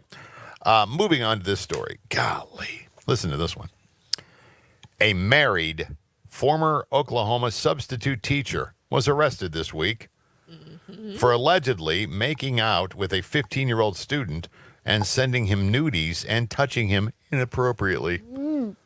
Okay, now the story gets better. Emma Delaney Hancock, 26, isn't just any substitute teacher in the Wellston Public School District. Her husband is the police chief in Wellston, Oklahoma. Oh, no. But hold your applause. That's not all. According to the residents there, her dad is the mayor of the town. No. Daddy. She appeared in the Lincoln County District Court on Thursday. Afterwards, she turned herself in at the county jail. She was released after posting $50,000 bond, which is, 10% of that. That's how it works. Yeah. This is at least the second time in recent days that this has happened. So, anyway, this story is absolutely unbelievable. Oh, gosh. Absolutely unbelievable. And I'd like to wrap up today with one of my favorite stories. And this is a Good Samaritan story. Right place, right time. Took an armed robbery at Houston's ATM. This was over the weekend. Did you see this story, Kat? I did not know. He was able to help the police take the suspect into custody, where the authorities learned the same guy was wanted for murder. Now, according to the Houston police, here's the report. The armed citizen, just happened to be driving by the Chase Bank location on the city's southeast side after 7 o'clock on Saturday when he spotted a stranger being pistol whipped by a guy at the ATM. Oh, no. This guy pulls into the bank parking lot, finds the guy who was there to withdraw money from his ATM. This guy comes around the corner and orders him to hand over the money, according to the police, and then starts pistol whipping him. So the guy driving by saw the crime happening. He pulled out his gun to defend the victim. Wow. Huh. The guy shot the suspect in the leg and foot after several shots were fired. Suspect taken into the hospital, stable condition, by the way. Now, authorities haven't said if the armed robber fired any shots at the Good Samaritan, but thankfully, the robber's intended victim nor the armed citizen were seriously injured. There you go.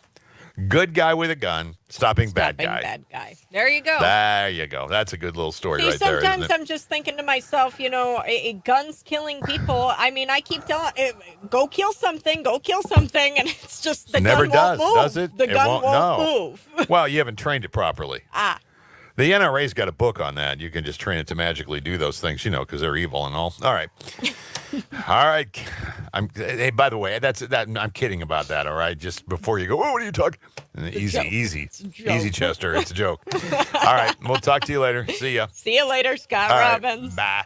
All right. On the other side, folks, we'll be back. Actually, another weird news story. A middle school hosted a disturbing licking game with staff and students. That's next.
Hey, good morning. This is the Morning Buzz. You can text in at 309-451-9299. I'll be reading your buzzes here on the other side. And we're also going to be talking about MrBeast. He's got a friend, co-host, really, and this is a huge YouTube channel. It's called MrBeast. And Chris Tyson was on the YouTube channel, and he went from being a loving husband and father to now being a transgender woman. They are coming after your kids. This is a popular children's YouTube channel. And now we've got Chris Tyson coming out as transgender. They are pushing the trans agenda on your kids, and I have the proof coming up for you here at 8 o'clock. Also, Chicago is a filthy cesspool of crime, and it's only getting worse.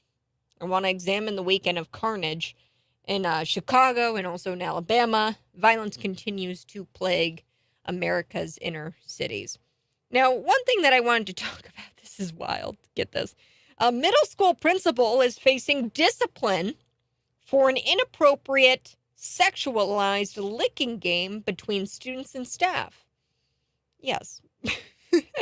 Oh, this is a crazy story. So, before students left for spring break, this middle school, it's in Kenwick. It's called the Desert Hills Middle School, and it's in Kenwick. And they hosted an assembly and fundraiser that featured a competition between students and staff. Now, 2 plexiglass panes were stationed in the middle of the gymnasium, and each side of the glass had 4 spots of like marshmallow cream. So like the marshmallow cream that you put on like peanut butter sandwiches or whatever. So it's marshmallow cream. And the students and staff then competed to lick off the marshmallow cream from the plexiglass. So kind of similar to COVID, right? The plexiglass, the dividers between the booths in the restaurant, that's what they had with this marshmallow fluff. And the students were licking it off, and they were competing with the staff at the school to try to lick this off of the plexiglass. And they were like on opposite sides. It's really gross and really weird. I'm going to talk a little bit more about this story and try to describe it to you in a way that doesn't make you want to vomit this morning. This is the Morning Buzz, 8 o'clock on the other side, 8:06. I'll be back. You can check me out on YouTube, on Facebook, and interact with me, and I can interact with you in studio.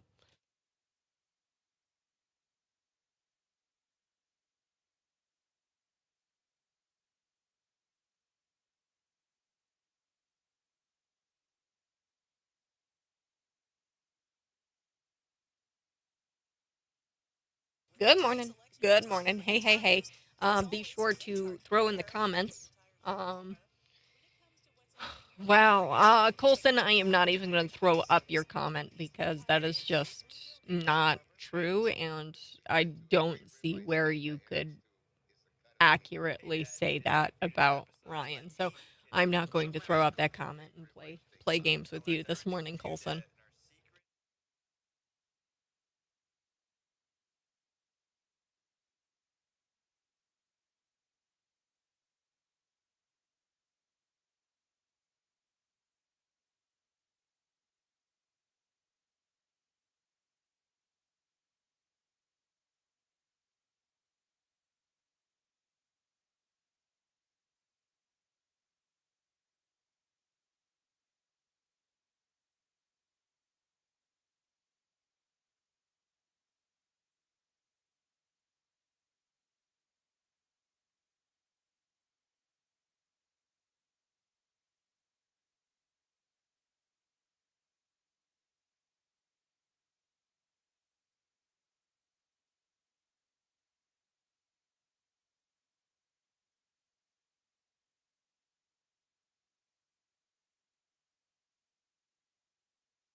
Hey guys, we're going to be back here coming up in just a little bit. We've got Rick Johnson from Tax and Accounting Plus. He's going to give us an update about taxes. Today's the last day, April 18th, so he's going to talk about extensions and how you can file for those extensions. Plus, you guys won't believe it, coming out of Washington State, a game that the teachers were playing with kids. It's gross. We'll be back here in just a little bit.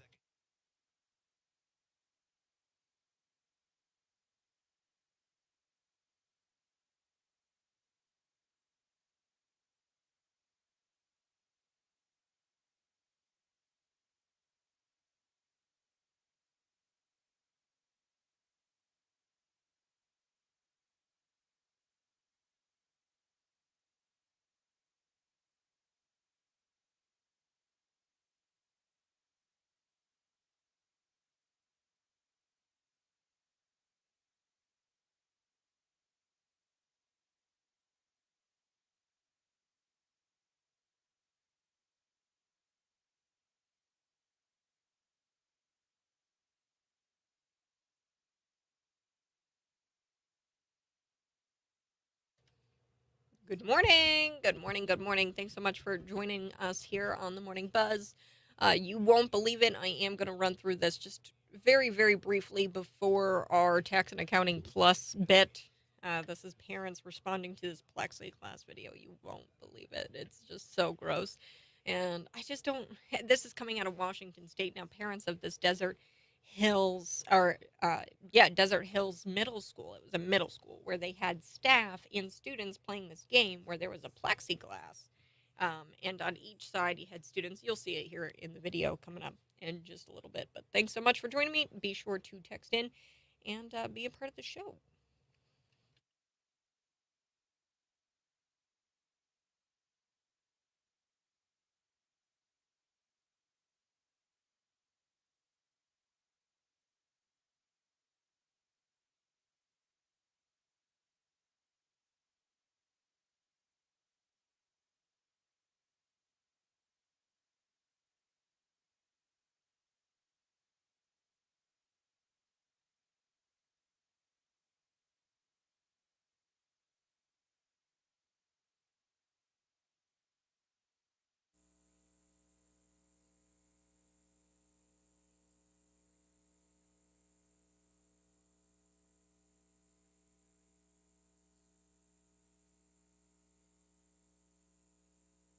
Students, staff, and whipped cream. It's a hot talker today as a Tri-City school is in the hot seat for what happened at a school assembly.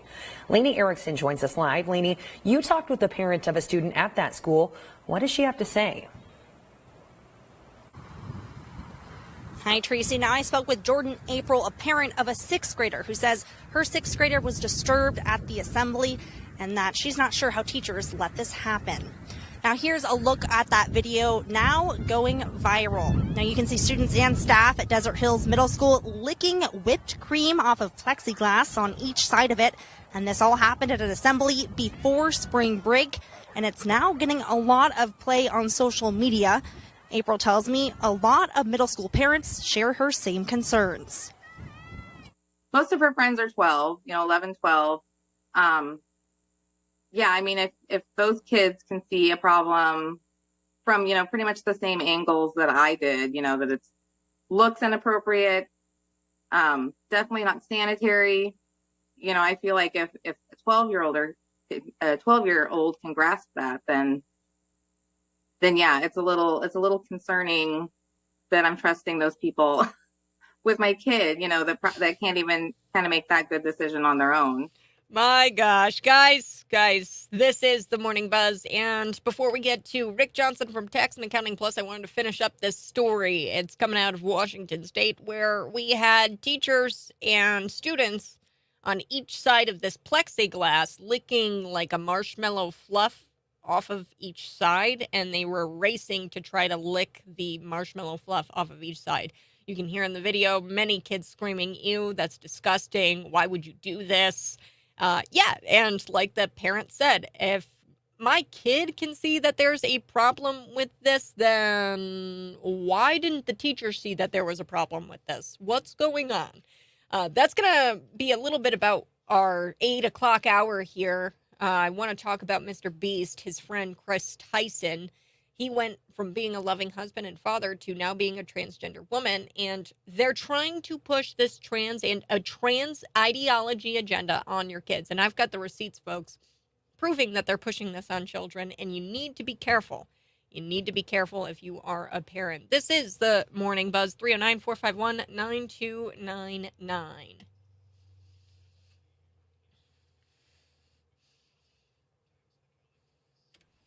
Rick Johnson from Tax and Accounting Plus. He's the guy who just gets excited talking about credits, deductions, and he knows all things taxes. And today's the last day, Rick, right? So I'd imagine you're talking about extensions? Yes, the wonderful extension. And for those of you who like numbers, the extension form is 4868. Okay. Now, the extension is an automatic extension. Okay. So if you file the extension, you can file it either electronically or you can send it through the mail. It just needs to be done today. If it's through the mail, it needs to be postmarked. If it's electronically, of course, it needs to be sent today on the 18th, because this is the last day or the due date for individual taxes. Now, this extension is an automatic 6-month extension. So that's going to put you out to October 15th if you so desire to wait. And just a little bit on the side here, some people believe, and some people follow this systematically, is that they file every year an extension because they believe it lowers their chances for audit. Now, I can't say that there's any fact or anything to prove that, but they believe that if they get that extra 6 months, then they'll have, the IRS will pick the people, at least for the random audits, out of the ones that have already filed, and that gives them a little better chance not to get audited. So I just thought I'd kind of put that in there. Now, keep in mind, too, that this extension is not an extension of time to pay, but it's an extension of time to file your return. So if you think you're going to owe, or you have a pretty good idea that you're going to owe, then you need to send some of those dollars in with the extension so that you can avoid any additional interest and penalties. Okay? Also, it doesn't mean that you have to use the full 6 months. All right. If you just need an extra couple days, file the extension and take those days to give yourself a little extra time so you can get the biggest refund possible. It's been my experience that if you hurry or you just kind of guess or try to rush through, that you end up shorting yourself, actually. You end up not getting the biggest refund possible because you missed too many things by trying to hurry. So I suggest, in my opinion, is if you're not ready, don't be afraid to file the extension. That's what it's there for, and that's why it's also automatic, that it doesn't have to be approved by anyone. It just happens. And then you can take that a little bit extra time or the whole time of 6 months, if you so desire, to get your return ready and get yourself back the biggest refund possible. And that is extensions. Extensions. And I never knew that, right? Where you can file an extension and nobody has to approve it. You can just file it and no questions asked. You just get to file the extension and you have more time. So, folks, yes. Today is the last day, April 18th. And, Rick, if we've got questions, where do we go? Okay. Give me a call at 309-827-4010 or go to our website at taxaccountingplus.com, or you can send me an email directly to rick@taxaccountingplus.com. And I just want to thank everyone for the Tax Tips Tuesdays that's been going during tax season. Miss talking to you guys each and every Tuesday, but take care, keep records as you go, and don't put it off until it's too late. Right. And Rick Johnson, it's been so fun. I love tax tip season. You have a great rest of your day. Thank you so much. Appreciate it. Mm-hmm. Rick Johnson, folks, if you've got a question, if you have a question, he'll be happy to answer you directly. Email him at rick@taxaccountingplus.com. And folks, be sure to support our advertisers. Why would you give your money to people who hate you? Rick Johnson loves talking with you, gives you this information about tax tips, right, and ways to maximize your refund. So it only makes logical sense that you use Rick Johnson for your tax needs. He's a great guy, and he knows He knows his exemptions, credits, deductions. He lives and breathes taxes. I swear by him. He's a great guy. 309-451-9299. Now let's get into how they're coming after your children, the transgenders. Transgender agenda. This transgender agenda, it is being pushed onto children, and that couldn't be more clear by this MrBeast, his friend Chris Tyson, now coming out as a transgender woman. He went from loving husband and father to now being a transgender woman. And I bring this up today because Washington State, they've got a bill that's stripping parents of their rights and basically you don't have, if you live in Washington State or California, or I wouldn't doubt it, some places in Illinois, it's coming here, folks. If it's not already here, it's coming. Where if your kids want medical transitioning, if they want hormone replacement therapy, they can go behind your back and they can go live and run away, and they can go live in these host homes. That's what they call it in Senate Bill 5599 in Washington State. And basically, this is a home that houses youth without parental permission. This bill, like the California bill, is state-sanctioned kidnapping. They're coming for your kids, and I can't explain that enough. And like always, I always share with you my resources, and I'm going to share with you a resource that I've got here right now.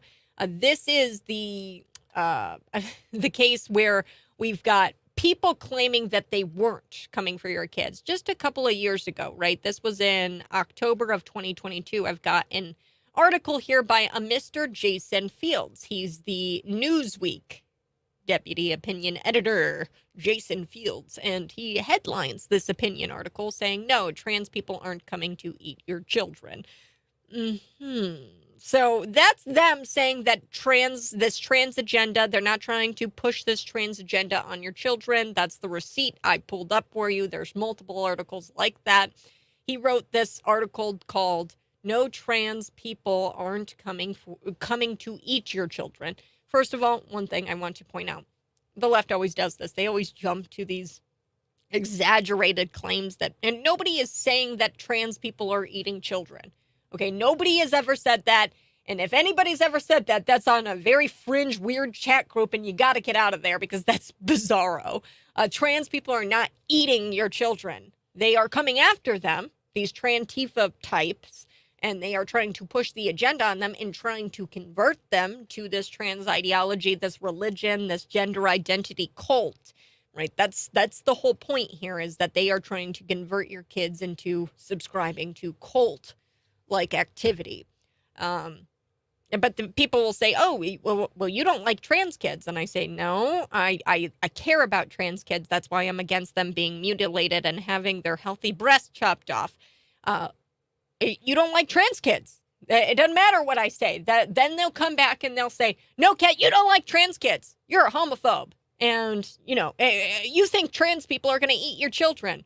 You're a conspiracy theorist. What are you even talking about? I said that I care about trans kids and I don't want them transitioning at the age of 7. This is the whole problem with, oh, you're an adult and you can do whatever you want. And this is why I don't do the whole thing where I'm like, oh yeah, I'll call you by your pronouns because what's it matter to me? It's not my life. Who cares? No, because that's a slippery slope, folks. And 14 years ago, trans people and trans activists, they said that that this was only for adults, and adults becoming, boy to girl, girl to boy, or man to woman, woman to woman. This was only for adults. And look at where we're at today. No. This trans ideology affects you directly. And I hate it when people say, oh, it doesn't affect me, so why should I care? It does affect you. What are you talking about? You need to take a moral stand, have a backbone, because it does affect you. When you don't stand up for reality, biology, science, when you say that reality is not a thing, there's big effects for saying that reality is not a thing. You have to draw a line in the sand, and you cannot concede the ground of reality to these whack jobs. I don't have to buy a ticket to your circus. And that's why once you legally change your name, I'm not going to refer to you as your old name, because I live in reality and reality matters to me. That's why I don't say things like, we just want people, it doesn't matter to me, right? I don't say that. You will never hear that coming out of my mouth. let adults do whatever they want. No, we live in a world where we can't do whatever we want because there's rules and there's a moral parameters that we have to fit ourselves into in order for society to function. Now, and I want to point this out. Remember when they said, oh, we just want to get married? And then people were trying to fight for, well, why can't you just do a civil union? Isn't that the same thing? They were like, no, we want to get married. Marriage is specifically religious. It's a sanctified thing. It's a religious thing. That's where marriage comes from. And it's something that the Christian community was really fighting for, in that they could have a civil union, but marriage is separate of a civil union. Marriage is different in that there's religious undertones to it and there's religious context to it. And we said, well, why can't you do a civil union? Isn't that the same? Like, isn't that good enough for you? And then they said no. And we said, well, why not? And then they said, because we want to we want to destroy the church. We want to destroy the church. That's exactly what was going on. You can't have American society without a firm Judeo-Christian backbone. And this requires, the firm Judeo-Christian backbone requires the family unit. And the left understands that they have to destroy the family unit. That's why every single solution is aimed at the family unit, to destroy the family unit, or at the very least involve solutions that don't include the family unit. For example, more money to schools, more daycare, more preschool. And we're seeing that here in the state of Illinois. J.B. Pritzker is throwing a bunch of money at state preschool. So that way your kids get thrown into preschool earlier. And they say, we need more money. Unit 5 tax referendum. We need more money. And that destroys the family unit, rather than easing the tax burden on parents so that way they can spend more time with their kids and not be at work all day long every day, and maybe have it down to one income. Rather than easing the tax burden on parents and on families, they would rather get the kids away and get them into daycare. Rather than allow families to choose their school choice, let's remove the choice from families and let's have kids spend 8 hours a day in public school with a public school teacher who plays these weird games with them. For example, in Washington State, where they're licking marshmallows off of plexiglass, whipped cream off of plexiglass, and they're competing with teachers on on who can lick the plexiglass faster. Yes, that's happening. And these teachers' unions, if you have a problem with things that the public school is doing, and if you show up to the school board meetings, then they're going to go after you as parents. And then everybody's saying, slippery slope. That's not true. No, Kat, shut up. There's no such thing as there is. And they are coming for your kids. They are coming for your kids, even though they said that they weren't. They have come for your kids. I've got to take a break. But when we come back, I've got the receipts. I've got the receipts, folks, where they're coming after your kids. And I'm talking about this morning because MrBeast is a child YouTuber. He has children like to watch MrBeast. And now there's a co-host who is pushing the trans agenda. They're both pushing this trans agenda onto their audiences, and their audiences are children. That's next on The Morning Buzz.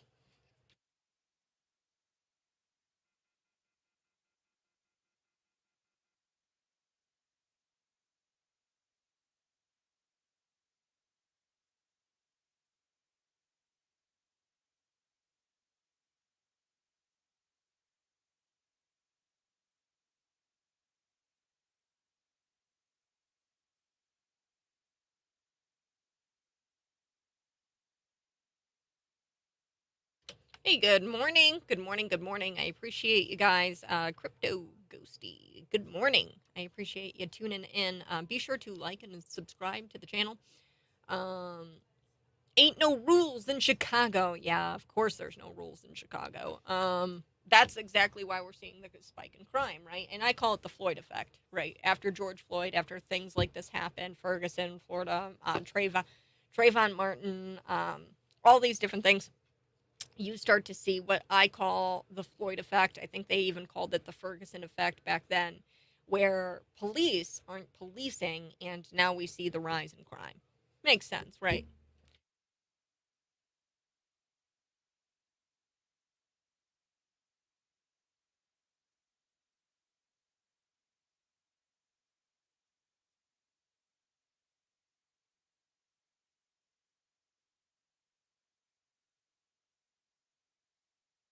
Ugh, I had to change. I had to go get that window open. I'm like cooking in here. I'm cooking in here. I'm getting fired up. So coming up, we are also going to be talking about this recent Bloomington story. The Bloomington police calling Michelle Blessant. He legally changed his name to Michelle Blessant after being called James Blessant. Um, and on social media, he subscribes to some sort of Rastafari movement, which is, I mean, basically means smoking gansha in your basement all day. It's a religious type cult, I guess, Rastafari. And he is being accused of predatory sexual assault. And I think that reality matters, especially in police reports. We don't want to pretend and we don't want to put lies in police reports because that has a lasting effect, right? And we should be always considering our future, the future generations.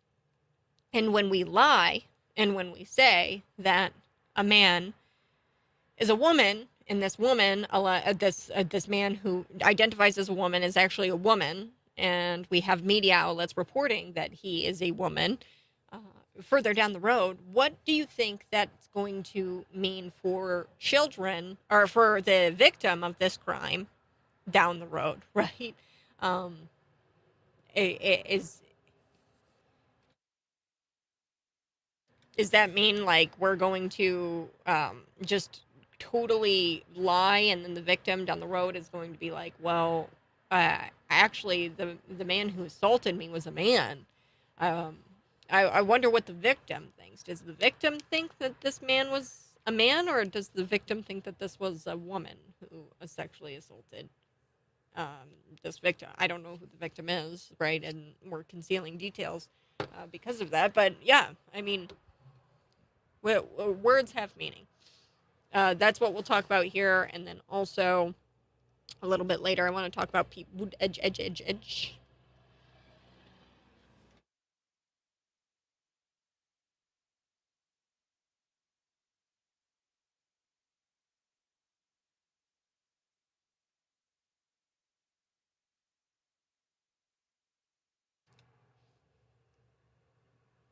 Just hood rats doing hood rat things in Chicago.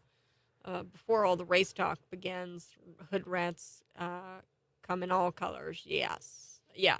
No, I call them hoodlums. There's nothing racial about that. It has nothing to do with race.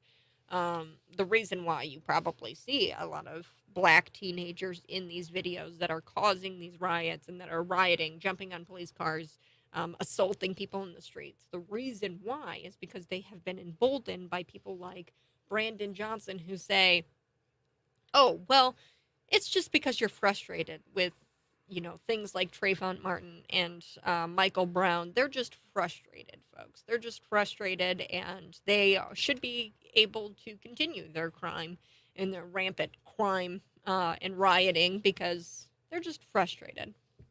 Um, so, of course, when you have the mayor of Chicago saying, yeah, they're not really committing crimes, they're just frustrated, they're going to continue to commit crimes because they're emboldened and they feel like they can commit those crimes.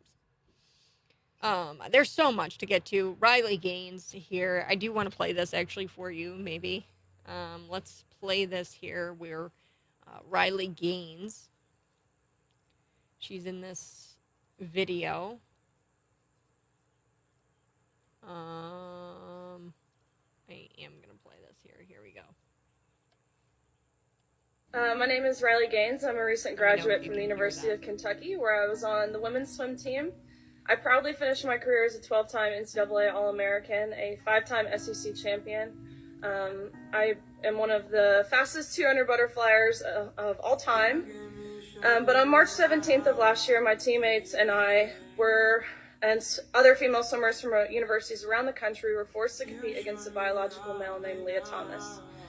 Thomas was allowed to compete in the women's division after competing as a member of the University of Pennsylvania's men's swim team for 3 years. We watched on the side of the pool as Thomas won a national title in the 500-yard freestyle, beating out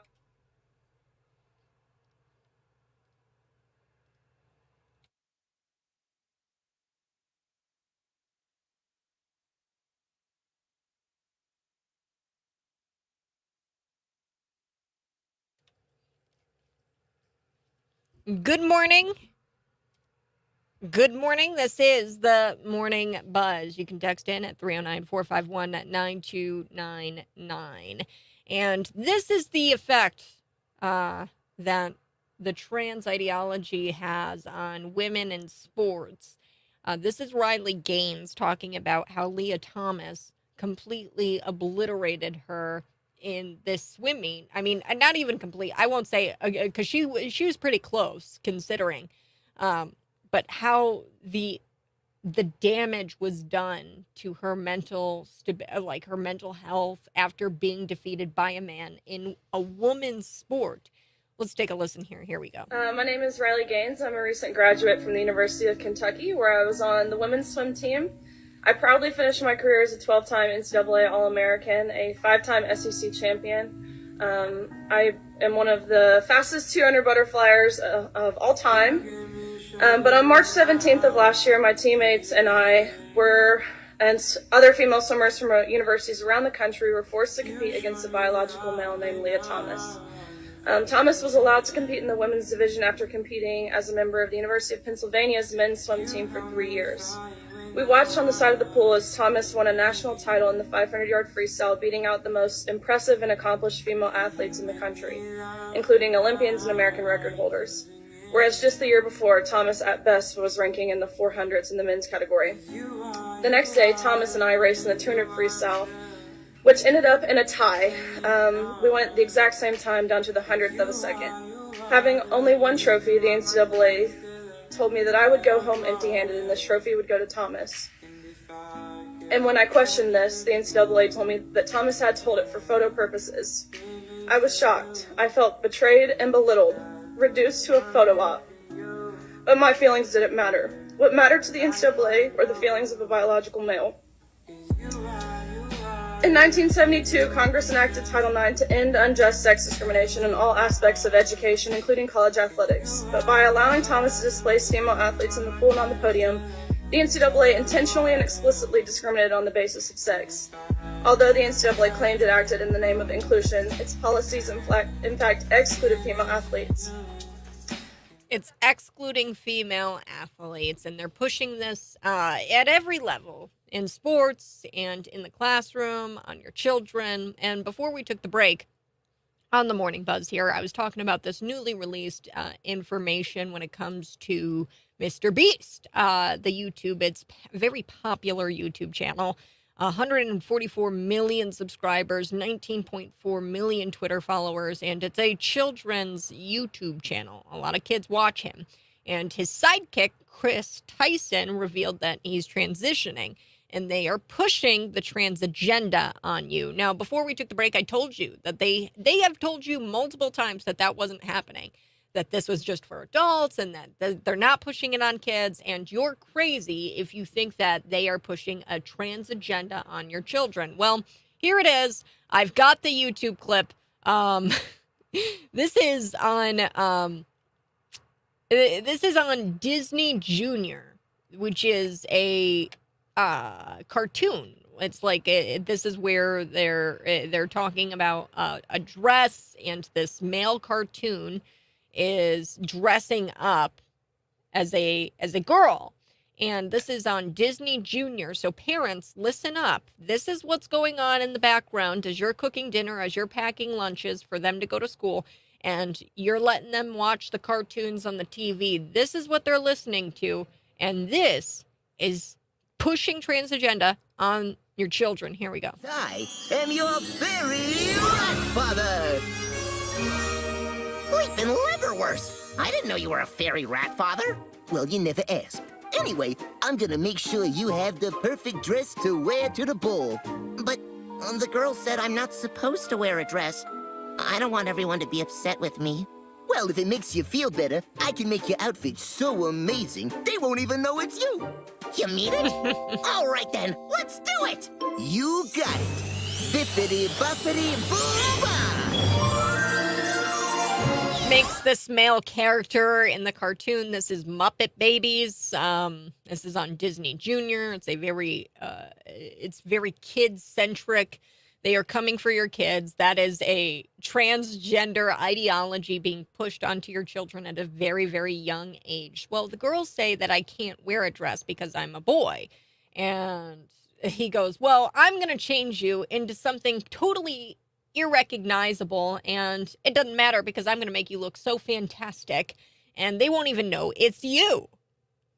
Wow, that's the message we really want to push our children into believing. That's the ideology. Okay. I've got another example here. This is a YouTube clip of this is truly amazing. It's a choir, and it's a message from the gay community, the San Francisco Gay Men's Chorus, and they just aren't even playing anymore. They just straight up say, "Hey, this is we're coming for your children." And I know that you're going to say, Kat, why aren't you talking about politics? Well, politics is downstream of culture. Why aren't you talking about politics, Kat? I'm sorry. Would you rather be talking about Republican primaries? Because either I think that we should be having a conversation about how our children are being mutilated legislatively and how these trans activists are pushing this transgender ideology in every facet of life. I mean, this is a transgender, or this is a gay community men's chorus, and they are singing about how they are going to come after your children. Here it is. Here we go. As we celebrate Pride and the progress we've made over these past years, there's still work to be done. So to those of you out there who are still working against equal rights, we have a message for you. You think we're sinful? You fight against our rights. You say we all lead lives you can't respect. But you're just frightened. You think that we'll corrupt your kids if our agenda goes unchecked. Funny, just this once, you're correct. We'll convert your children. Happens bit by bit, quietly and subtly, and you will barely notice it. Happens bit by bit, happens quietly and subtly, and we're going to convert your children. And this is a gay men's choir. They want to convert your children into being gay. And children are children. And I mean, are they, you want them to have sex at that age? I don't understand. Under the age of 13, 1 in every 10 children say that they're non-binary, transgender. I'm sorry. I just didn't think that they were having sex at that age, or that we should be incentivizing them or encouraging them or converting them into some sort of sexual orientation at that age.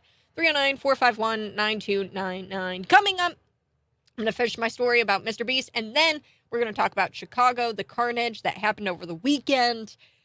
Violence is just plaguing that city.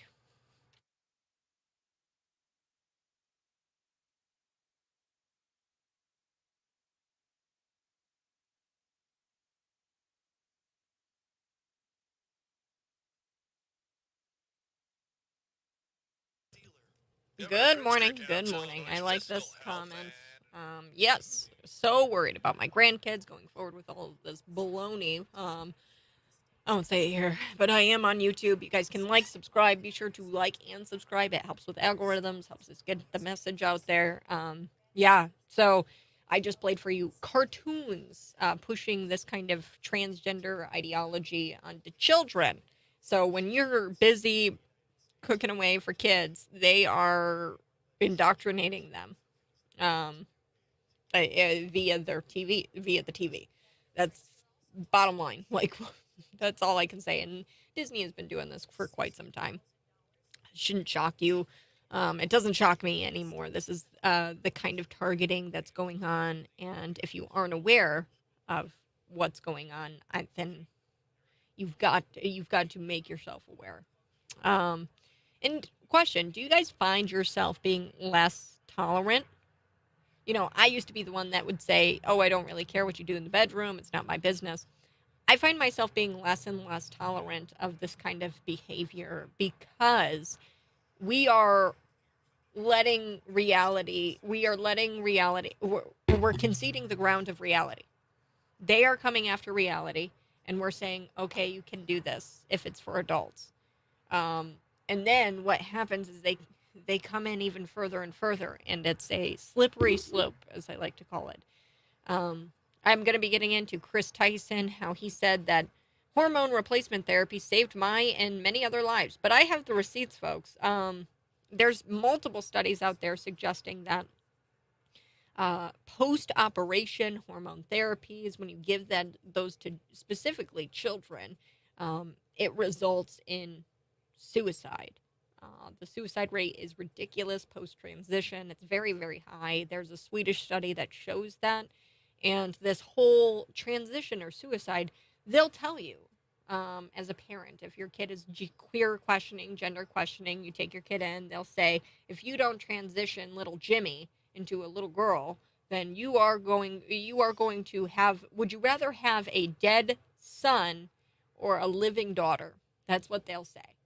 And that narrative is growing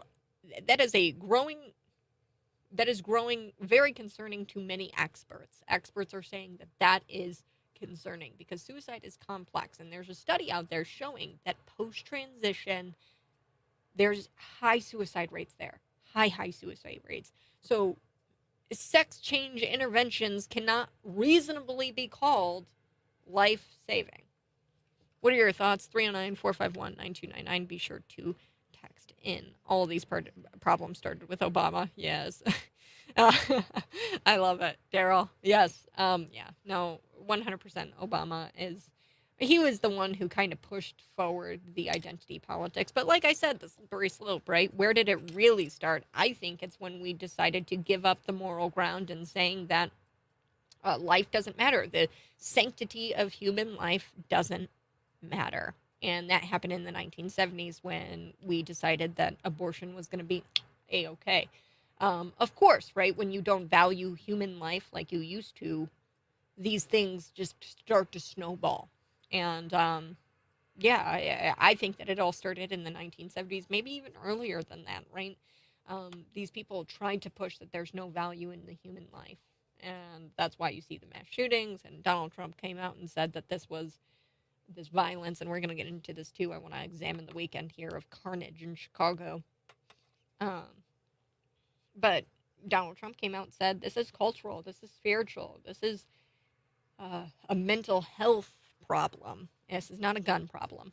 And it couldn't be more clear with the evidence that we have from Chicago, where they are the hardest cracking down on crime, or cracking down on guns, and they've got the highest crime rates.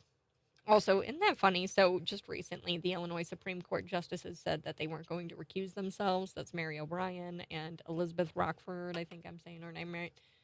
They said that they weren't going to recuse themselves in this gun ban case. It's where they ban high-capacity magazines. When I say high-capacity magazines, it's pretty standard to have a magazine over 15 rounds.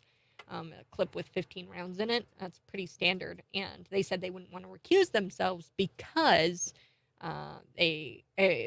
after receiving $1 million from the defendants in this case, and they're not recusing themselves, being that they got these $1 million from J.B. Pritzker, who is the defendant in that gun ban case.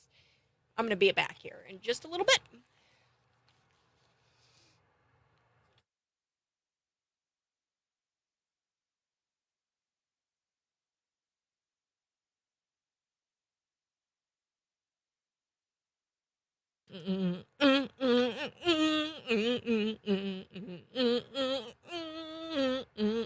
Hey, good morning. It's the Morning Buzz. And folks, Tyson, he's tweeting out and he's saying that his hormone therapy is life-saving. Chris Tyson being the co-host of this most famous YouTube star channel. Is it world famous, most famous, MrBeast? Maybe you know of it a little bit. Text me if you know of it.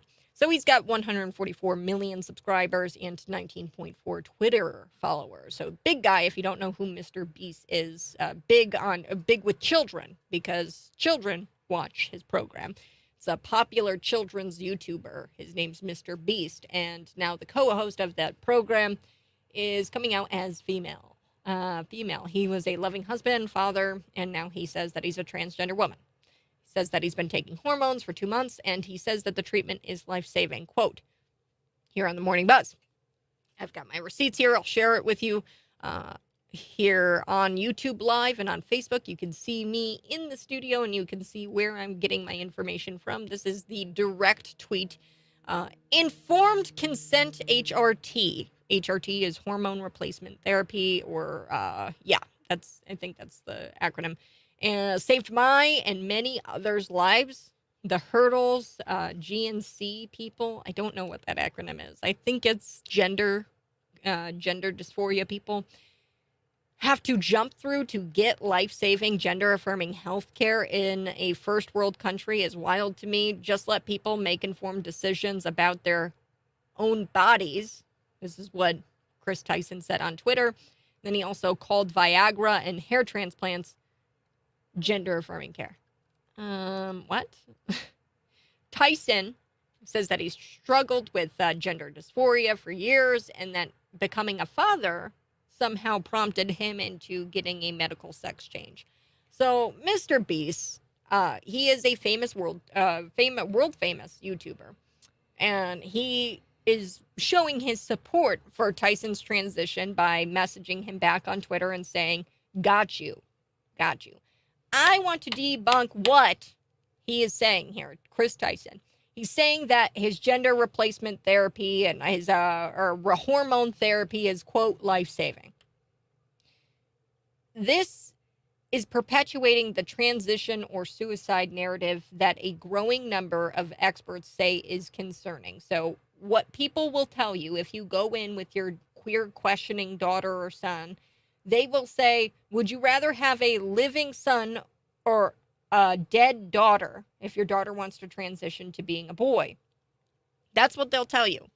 And that is concerning because suicide is complex. And there's long-term studies out there. One long-term Swedish study shows that the suicide rate post-transition is very high, meaning the sex change intervention cannot reasonably be called life-saving. And I've said it before, the suicide rate is ridiculous. Over 70%, I mean, that's probably closer to 80%, of people with gender dysphoria kill themselves post-operation and pre-operation if they were to get these sex interventions.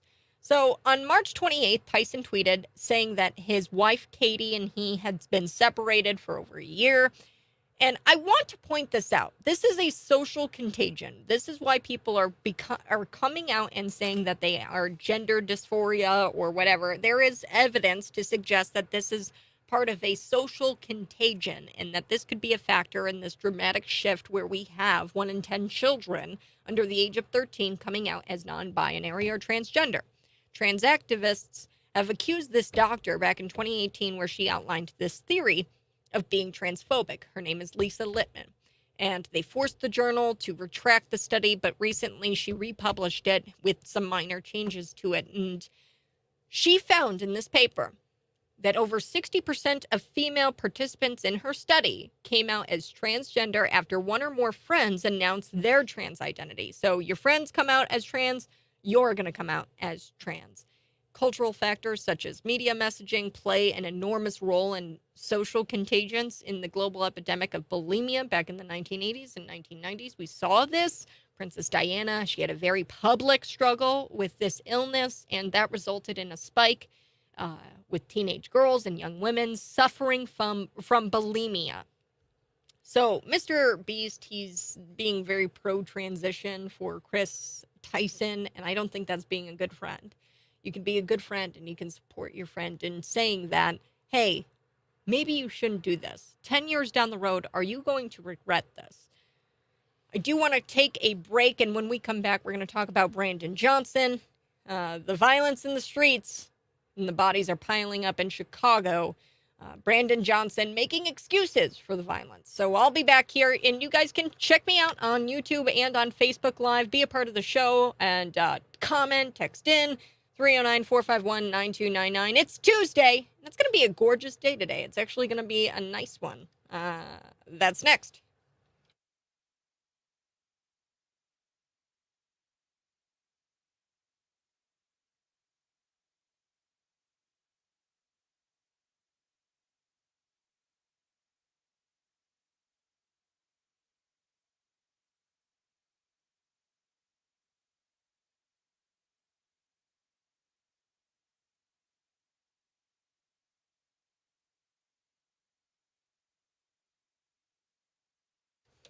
Good morning. Good morning. Be a part of the show by texting in. One thing I will read are some of these buzzes here on our text line. Oh, okay.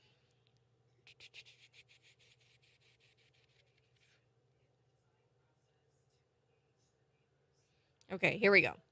DCFS in Illinois just recently and quietly instituted a policy that they can take your kid if you, as the parent, do not support your child identifying as trans or support their transitioning to a different gender. Yes, that's happening in the state of Illinois. It's happening in Washington State. It's happening in California. What Illinois does, they know that we Midwest folk don't subscribe to the ideology, and we're not too keen on it. People in California, people in Washington State, they're so brainwashed. Here in the Midwest, we're hardworking farmers, we're hardworking people, and they know that this ideology doesn't really fit with our reality, and they do things very, very quietly. Here we go. Here's another one. What happens to the children when they find out their dad decides to become a woman? Surely these kids know that their dad is a man. It's got to have an impact on them, yes. And that's the thing, too, is that this is a very...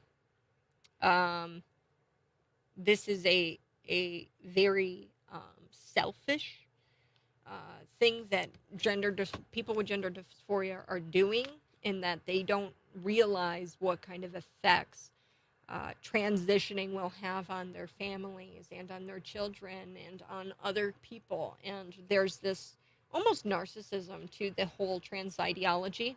Not saying people with gender dysphoria are all narcissists. That's not what I'm saying. I'm saying the trans ideology in and of itself has narcissistic tendencies. And what do I mean by that? Narcissism. Let's pull up the definition here. Let's just do this, okay?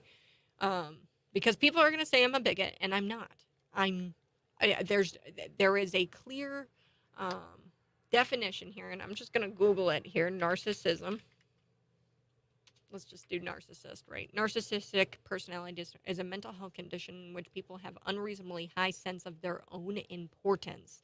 They need to seek too much attention and want people to admire them. People with this disorder may lack the ability to understand or care about the feelings of others. So, obviously, being that we just got that text in from that awesome text in saying that, hey, this has got to have an impact on kids. People with gender dysphoria, there's a narcissistic tendency with that ideology, with being obsessed about how you look, how your outwardly appearance is displayed for everybody else. Okay? I mean, it's just the bottom line. That's what transgenderism at its core is all about. It's about what you look like on the outside. And there's an obsessive part of that to go to the extreme of changing your body and changing your outwardly appearance in a surgical way. That would be almost an obsession with your outwardly appearance, which tends to fall into that category of narcissism. There's a lot of tendencies there, okay, with that trans ideology and narcissism. We've got another text here. Oh, this is about, so there has been an increase in vehicle homicides. People are dying on the highways. People are crashing into each other. This is a text about that. It says, what about all the people driving high? Yes, I bet there's all kinds of studies out there right now talking about this. And I hope that they're doing these studies, because you can't go anywhere now without smelling that awful skunk weed on people who have red eyes and their eyes are watering and they're driving. Yes. We'll be back.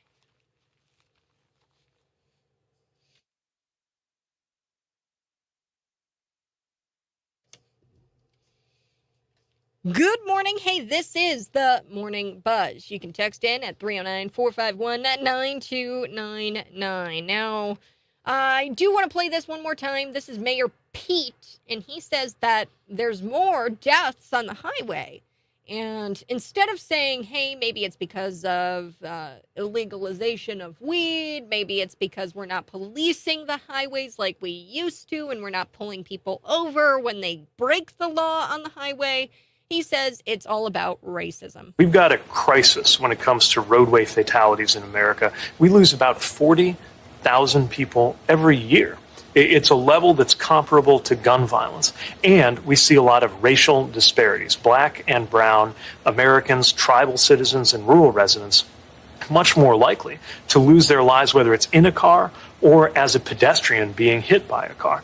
There are a lot of reasons related to discrimination, related to even the ways that roads are designed and built. Who has access to a safe street design that's got crosswalks and good lighting? And who doesn't have that access? That can drive disparities, and we have a responsibility to act on that. There's Mayor Pete, and he's sitting there saying that this rise in vehicle homicides and fatalities on the road are because of discrimination, i.e., which means he's talking about racism. Okay, when you break this down, yes, the traffic fatalities in Black and brown communities is so much higher than what it used to be. But he says it's because of systemic racism. I don't even know how he's drawing that, connecting the dots there where it's racism. I will tell you this. I think that there has been a sharp increase in the brown and Black communities dying on the highways because that could be directly related to not pulling over people who commit reckless driving or people commit crimes on the road. And of course, there's no deterrent to not speed or to not drive recklessly anymore because cops were told you're racist for pulling too many Black people over, which is completely nuts. And surely, Mayor Pete, you're not suggesting that people are targeting Black and brown people on the road, white people, other races are targeting Black people and brown people on the road and driving and trying to swerve and trying to kill them. Surely you're not suggesting that. That kind of sounds a little conspiratorial, don't you think? And I don't think that's the reason why, right? I would say that no. And he's not talking about the time where Darrell Brooks, a Black man, used his car to kill white people in the Waukesha, Wisconsin Christmas parade. No, he's not talking about that because he's talking about brown and Black communities. And surely he can't be. Is he suggesting white people are targeting Black people on the road and swerving and trying to make them crash? He blames the rise of vehicle fatalities on racism. No, I'm going to blame it on depolicing. The reason why there's a rise on people, and another one that I don't think a whole lot of people are willing to say, but I'm glad that somebody in our text line said it. They said, what about all the people driving high? You can't go anywhere without smelling the skunk, right? Oh, believe me, I know. You can't go anywhere without smelling the skunk weed on people who have red eyes and they're watering and they're driving. So I think that there's got to be some sort of correlation, maybe, right? A correlation between driving high and the increase of driving or in the increase of fatalities on the road. We need to have real conversations about this stuff. And Pete Buttigieg coming out there and broad brushing it and saying it's racist is just not true. That's just not true. And that's kind of conspiratorial. And I'm concerned about Mayor Pete. 309-451-9299. Do want to get to this. This is Brandon Johnson, and he's for the defund the police movement. Here we go. The president of the United States, the former president of the United States, President Barack Obama, took it one step further as well, and basically said that the effort of the defund police movement lost an audience because of that that slogan, I guess is what he's calling it, which I don't look at it as a slogan. It's an actual real political goal. We know the mayor of Chicago here rebuked this call to redirect money to defund this failed system of incarceration and policing. So whether it's the president of the United States, calling it a catchy hashtag or phrase, Lori Lightfoot. So he goes in and he talks about the defund the police movement and how he's all for it. And folks, there's nothing more I can say other than this. It's very simple. Lock up the bad guys and throw away the key. Lock them up and then that's how you deter crime. These teenagers, I mean, we had a couple people shot. We had 15 or 16 arrests, something like that. And Chicago, this is the Floyd effect. When you don't arrest people for breaking the law, you're going to see upticks in crime. Gotta go. This is The Morning Buzz, and you can catch it tomorrow morning, 6 a.m. bright and early on the radio or on YouTube or on Facebook Live. Bye-bye. I love you.